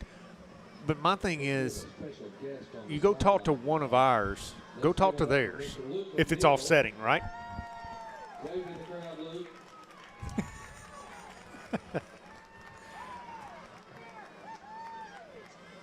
So second down and 8 here, I think. 9:33, and it can't run fast enough. Just taking the air out of this stadium. What are we and doing? It's just Yeah. taking forever. 2nd and 8, 9:33 to play. Let the kids play. I know this is not what everybody wants to hear, but we need to move our home games to Thursday night. I mean, truthfully, just get better officials. The handoff to LaPointe, and LaPointe out the right side across midfield. Hurdles, tried to hurdle the defender anyway. Now we got more stuff going on at the end of the play, and we'll see what we get here. Got a cramp. Okay, well, we got a little dead ball action here. Let me ask you this, Chad. I don't know how much I know you watch college football, right? Yeah, more than I do. I don't watch NFL. I do. I watch that fun team, the Cowboys, every week for sure. How about this upset on a Friday night? By the way, if I was a big-time college team, I would never agree to play on a Thursday or a Friday. I'm just telling you because it's not. It's TV. It's TV money. Yeah. You know what? I don't want the money then. Number 2, Miami Hurricanes lose. Did they? Louisville beat them. Louisville beat them 24-21. Carson Beck threw 4 interceptions. Wow. There's a reason why Georgia didn't want him, boys and girls have been saying it. You know, good top teams don't let good quarterbacks walk out the door. Yeah. There's a reason why Georgia said, no, we'll go with Gunnar Stockton. And so. Well, there's some trap games tomorrow. Yeah, there are. I need a couple of teams to get trapped, by the way. There's one in maroon I'd love to get trapped. I'd love to see them keep winning. I know you would. I won't hold that against you. 3rd and 2, they hand off to Hansen. And Hansen is going to had it. Yeah. You know, in our middle school game this week, Chad, I asked the same thing to Coach Agnew. Kids are so infatuated with trying to get to the outside, like that's where all the action is. Like, man, when you see the first hole, just go. And you don't – man, this sounds bad to say, but you don't have to score on every play. No. Like, get what you can. But, again, they watch it on Saturdays and Sundays, and they want to be like their heroes, just like I used to be, right? Your heroes and my heroes and kids today's heroes are a lot different, by the way. They are. Suzanne Brawley checking in the chat says, what's up, J-Hub and Chad? What's up? Coach Brawley last week. She's getting geared up for the season. Yeah, she's ready to go. I bet she's fit to be tied. It's time for basketball season for her. It is. How many texts this year? Over, under? It better be 0, Coach Brawley. It better be 0. So, yeah, I need there to be none.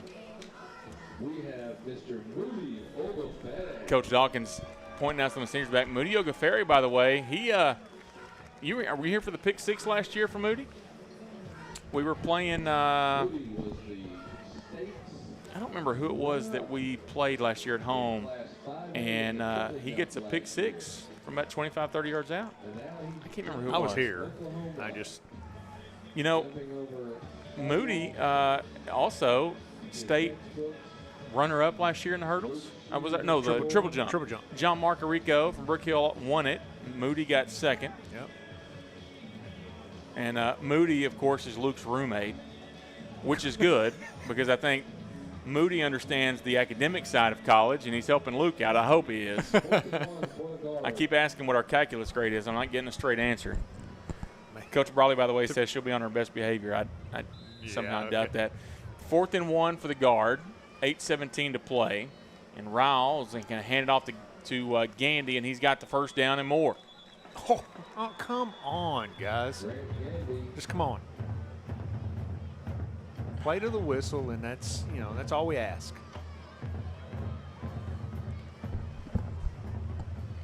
First down at the 38, but the flag comes in. I mean, are you going to get offsetting again? No. No? It's going to be on us.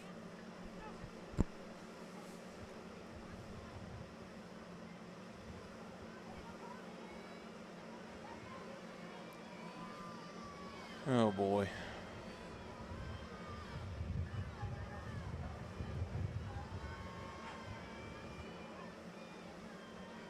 So it should still be a first down. Correct. It is first down.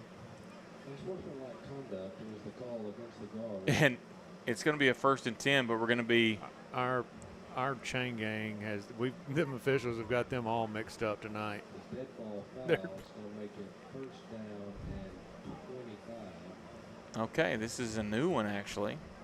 It should not be 1st and 25, but we're going to that's not right. It should be 1st and 10. You can't go 1st and 25. Yes, you back them up 15. And it's first down. And 10.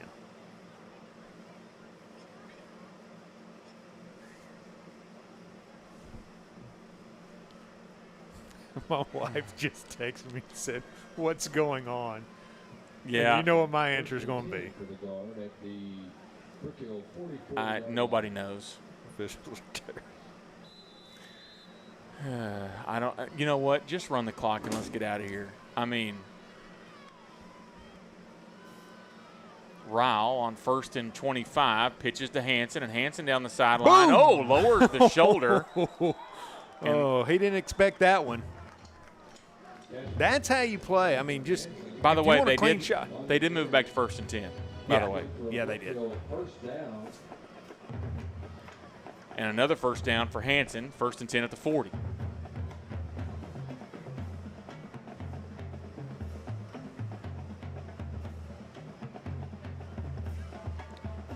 So 7:38 and counting.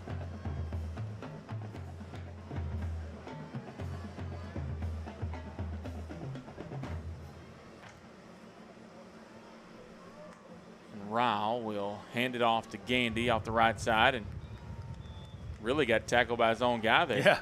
And now a lot of pushing and shoving. More flags come in. I mean, just. But this is what happens when you don't get control of the game. Early. We mentioned this in the second quarter? Yeah. We said it. You better stop it now.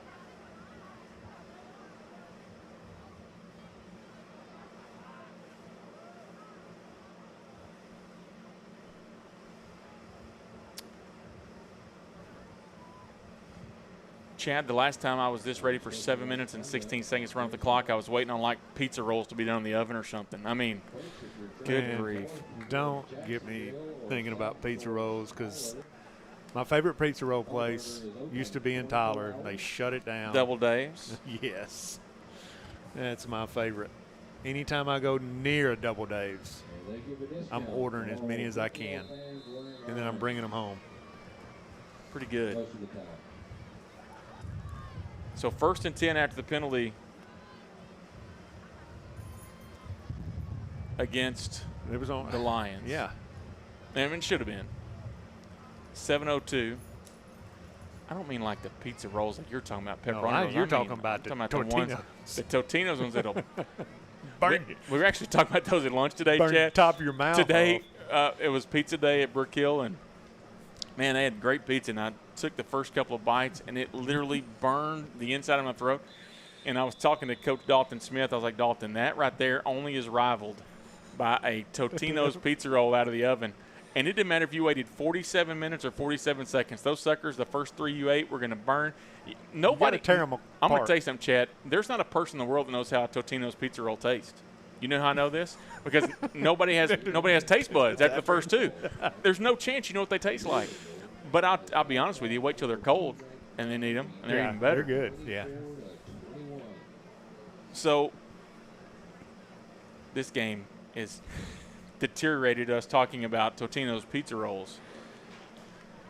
But if I'm going to make something in the oven, I want a cookie sheet full of Totino's pizza rolls and fish sticks.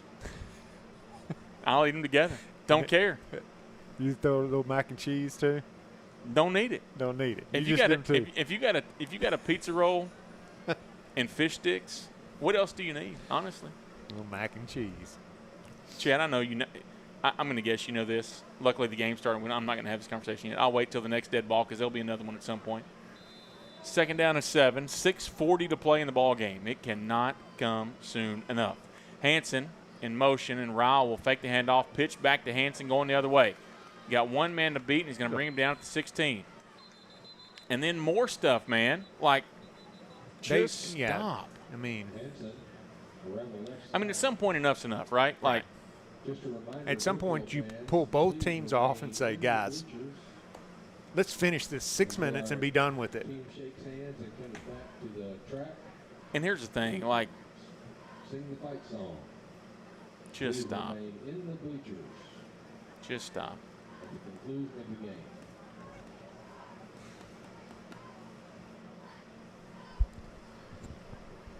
5:53 and counting.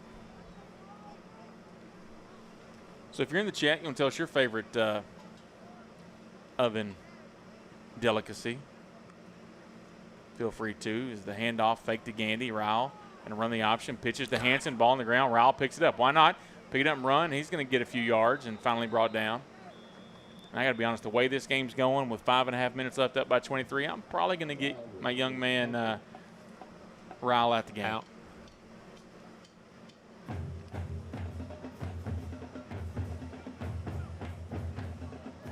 Fourth down, they're going to kick field goal. Here comes Gavito. So 5-12 and counting. Fourth down and 4. And Gavito is going to come in and attempt the extra point. I think it's going to be about a 33-yarder here from the 16. 33-yard field goal.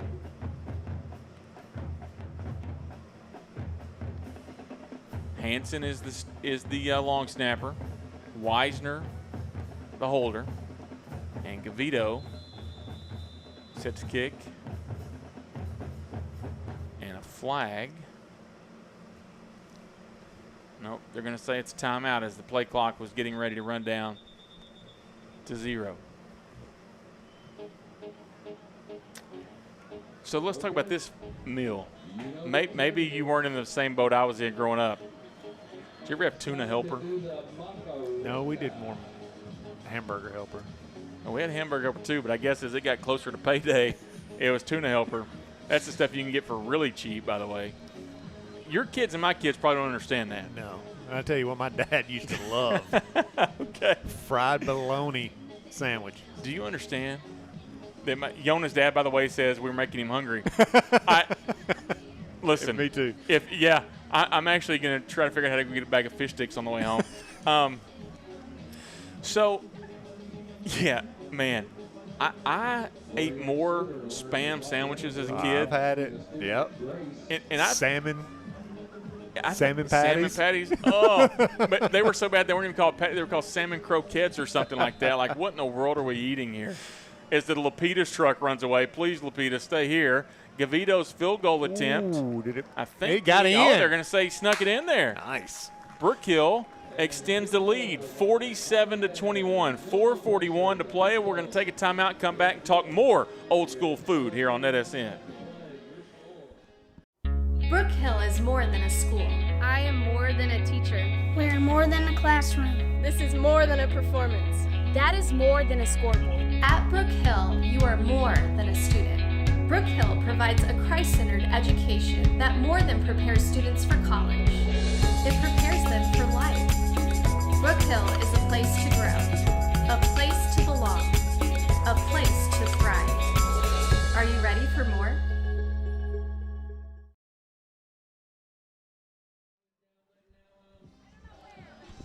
Okay, so now that we've made Yona's dad hungry, by the way, you're really hungry if we're talking about this stuff and you want to eat that, but I don't know, man. Tuna helper was about the low point in our childhood growing up. Our kids, your kids, my kids, they don't understand stuff like this. I remember being a kid in the summer, Chad. You know why we didn't mind school as much as kids?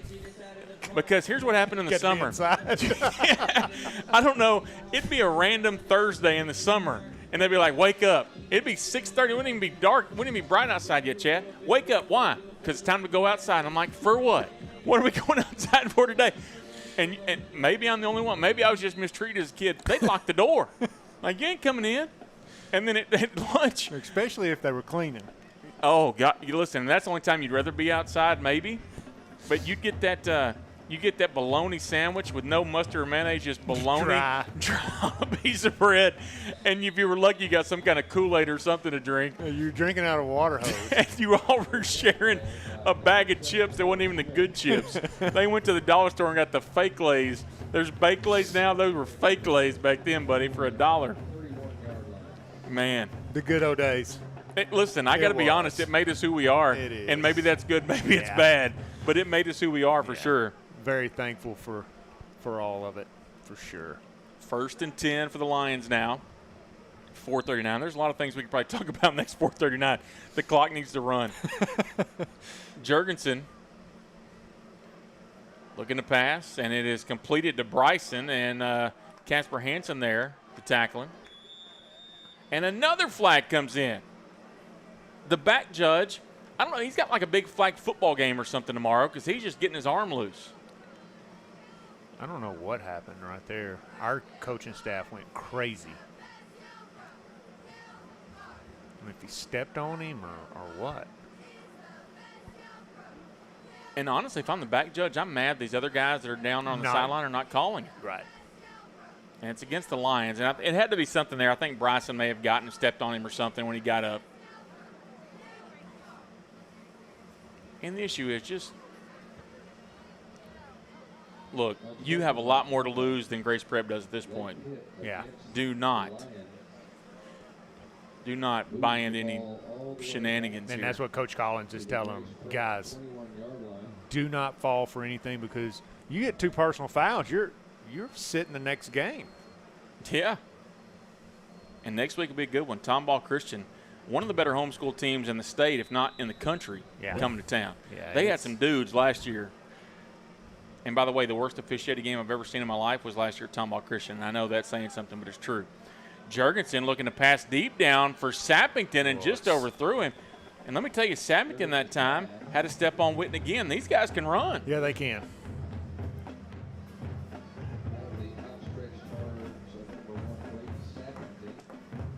And the worst part about it is the clock stopped. Again. And the good news is here on senior night, getting some guys here at the end with a big lead. I see Cade Reed in there, Beckett Lumley in there on defense. Zach Kemple out there. Good to see those guys getting some run here at the end of this one. They've contributed so much to this program. It's good to see them on the field. Our man Bonjour with the run, and I think he's going to get up to the original line of scrimmage. It'll be 4th down and 10. Oh, no, that's – they said 3 kick, and now looks like they're going to punt it. Going to make it 4th down and about 10. And I'm actually kind of shocked. I mean, I guess there's no 26-point play in the book. Right.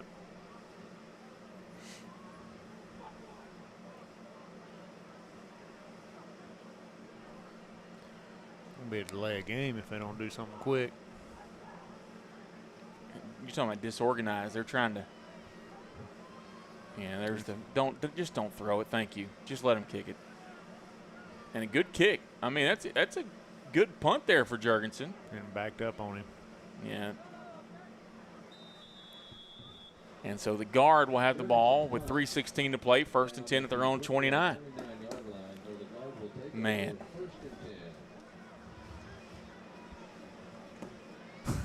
I don't know. 2-2 in district now for the guard after tonight. They got a non-district game next week against Tomball Christian. Then they'll be on the road for the final 2 games at Bishop Dunn on Halloween night, and then down to Brentwood Christian on November 7th. And so, look, both winnable games. You would be the favorite in those games, but you got to play well, right? You got to go execute and finish things off. 1st and 10 here with 3:16 to play.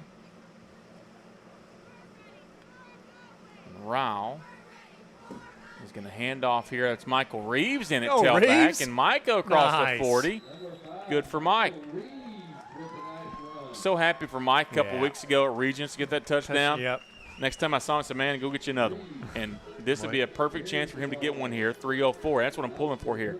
I know you don't want to necessarily run it up on him, but you know what? I want my man to get one here.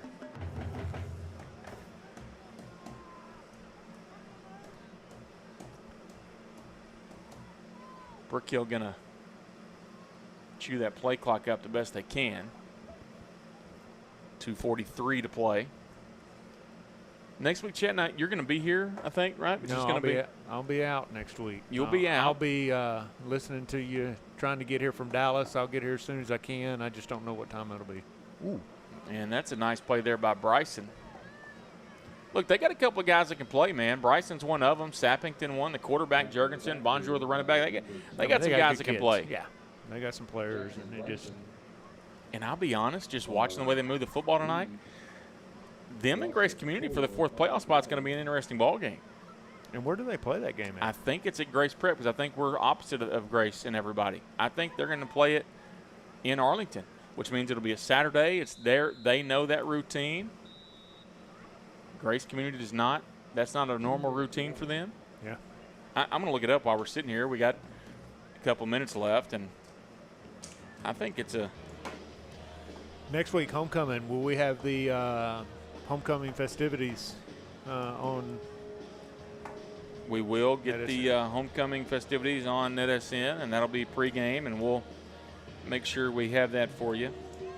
What was I looking at? You're talking about ADD right now. We're talking about all this food. Let me look it up here. That'll be before the game. It's homecoming king and queen will be announced. So Grace Community, it's actually at home. It's on Halloween night. So next week, Grace Community is at Hyde Park. Then the following week, they're at home against Grace Prep. So well, that's an interesting game next week. If Grace could pull up the upset at Hyde Park, the three-way tiebreaker goes in Brook Hill's favor. Grace Prep is actually 2-1 in district. Let me see this. Oh, they beat Brentwood already too. So they beat Dunn and Brentwood, lost Hyde Park. So we're going to be tied in the standings with Grace Prep, but we'll be obviously have the tiebreaker. We'll be tied for third. And that Grace Prep Grace Community game had 2 weeks. That's going to be the one to see who gets that last playoff spot. And I'm after seeing them both in the last 3 weeks, I like Grace Prep's chances, and I wouldn't have said that maybe before the season. Yeah. Second down run for a couple of yards here for the guard. Seeing some different guys in there on that offensive line. I see Cade Reed on the offensive line now. Larson Morris in there.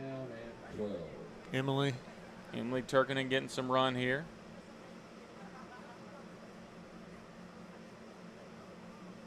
Zach Campbell out there. Clock at 1.5 minutes and counting. So Brook Hill's going to move to 4-3 on the year, 2-2 in the district. A lot of things still out in front for the guard at this point. Third down and 12. And Ryle will hand off to Reeves, and Reeves off the left side, just to 45, up to the 50. Multiple flags on the field as Reeves goes out of bounds on the Grace Prep side of the field, but 2 flags you would assume would be a hold based on where they're at. I want to thank our man Calvin up on the top tonight, Chad. Calvin does a great job, as always, bringing you all the action with the camera. My man even got here a little earlier than normal to get the senior night festivities on the camera for us. We appreciate him for that.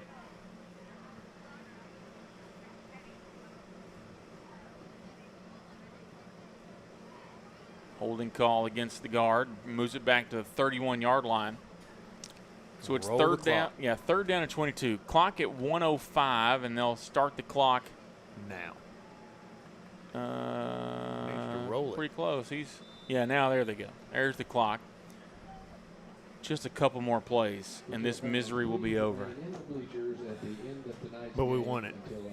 Yeah, that's key. You took care of business, and that's, man. And you're going to get out of it unless something crazy that we don't know about, injury-free. As the handoff goes to Reeves. Mike with a big run. Go, Mike, across midfield at the 45 to 40. Still on his feet at the 35, down across the 30. Big run for Mike. Huge run. It's awesome. So awesome to see him do that. Reeves is all the way down to the Grace Prep 28-yard line. 31 seconds to play in the game. IHOP stays open late, and you can get a Rudy Tootie fresh and Wally Dawkins. It's been a long night for him too, right? Yeah. Brook Hill's got to run one more play here. 16 seconds. Just tell him David Collins. The clock. He is calling everybody out and tonight. 10 seconds in the game, and so there's about a 2-second difference in the game clock and the play clock. And the snap. That's it. Ryle will take the knee, and Brook Hill's going to get out of here with a 47-21 win. And let's be honest, Chad, this game could not have ended any sooner for us. But a 26-point lead or a 26-point win is what you needed tonight. Yeah, it's what you expected. That's what we should have done. Well, yeah, we just didn't know how we were going to bounce back from last week, yes, this is what, after watching film, this is what I expected. I was talking earlier, it didn't feel like we scored 47 points, but we did. That's it's a great showing by our offense. Defense played really well tonight, so it's something we've just got to keep building on for next week.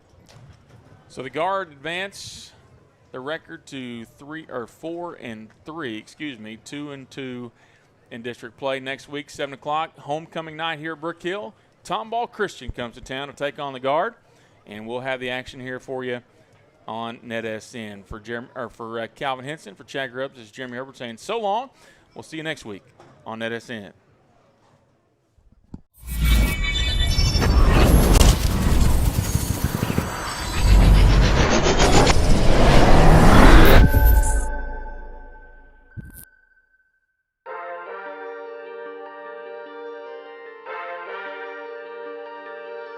Keeps Williams. Fights through the yards, breaks some tackles. Williams still on his feet. Williams breaks another tackle. Here he goes. He's got some blockers. Sam Williams, he ain't going to catch him. Touchdown, God. 59-yard touchdown run on 3rd and 2 for Sam Williams. Yeah, whoa. They get set early, very quickly here. Play clock down to 3. Dixon gets it off, low snap. Pickram up the middle, and there he goes. Pickram into the secondary. Pickram is going to go. He is gone. Touchdown. Macho steps up in the pocket, and he gets away from one tackler, avoids another tackler, tries to run. He's still on his feet. Camacho still on his feet. He's still running. Camacho, goodness gracious, he's still going.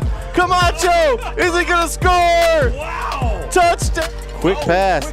Bork adjusts and intercepted, and he caught it. He's coming back. He's coming back. He's going all the way. Oh, my God. No, it's Taylor. Just let him go. Just let him go. And a pick 6. Kind of stalled him out here. Brisbane got Stewart with a little. Oh, he ran over the defender. The helmet coming off. Holy man. Quarterback Smith. And Smith's in the gun. He's going to go back to pass. Goes out to his left. He's got a man open. It's Bork again. Caught. Bork breaks some tackle. Oh my gosh. He's still on his feet. He's inside the 10. Touchdown, Arp. What? Here we go. 1st and 10. They're going to throw it outside. They're going to double pass here. Going deep. That's Man Scott. What a catch by Man Scott. It's a one-handed grab. He's going to go almost all the way. Just tackled at the 1. Highlight reel right there for Man Scott. Oh, my goodness, Jason. I don't think you'll see anything like that. Woo. That's not an East Texas highlight reel. That's Sports Center right there. Man, oh, man. What a catch.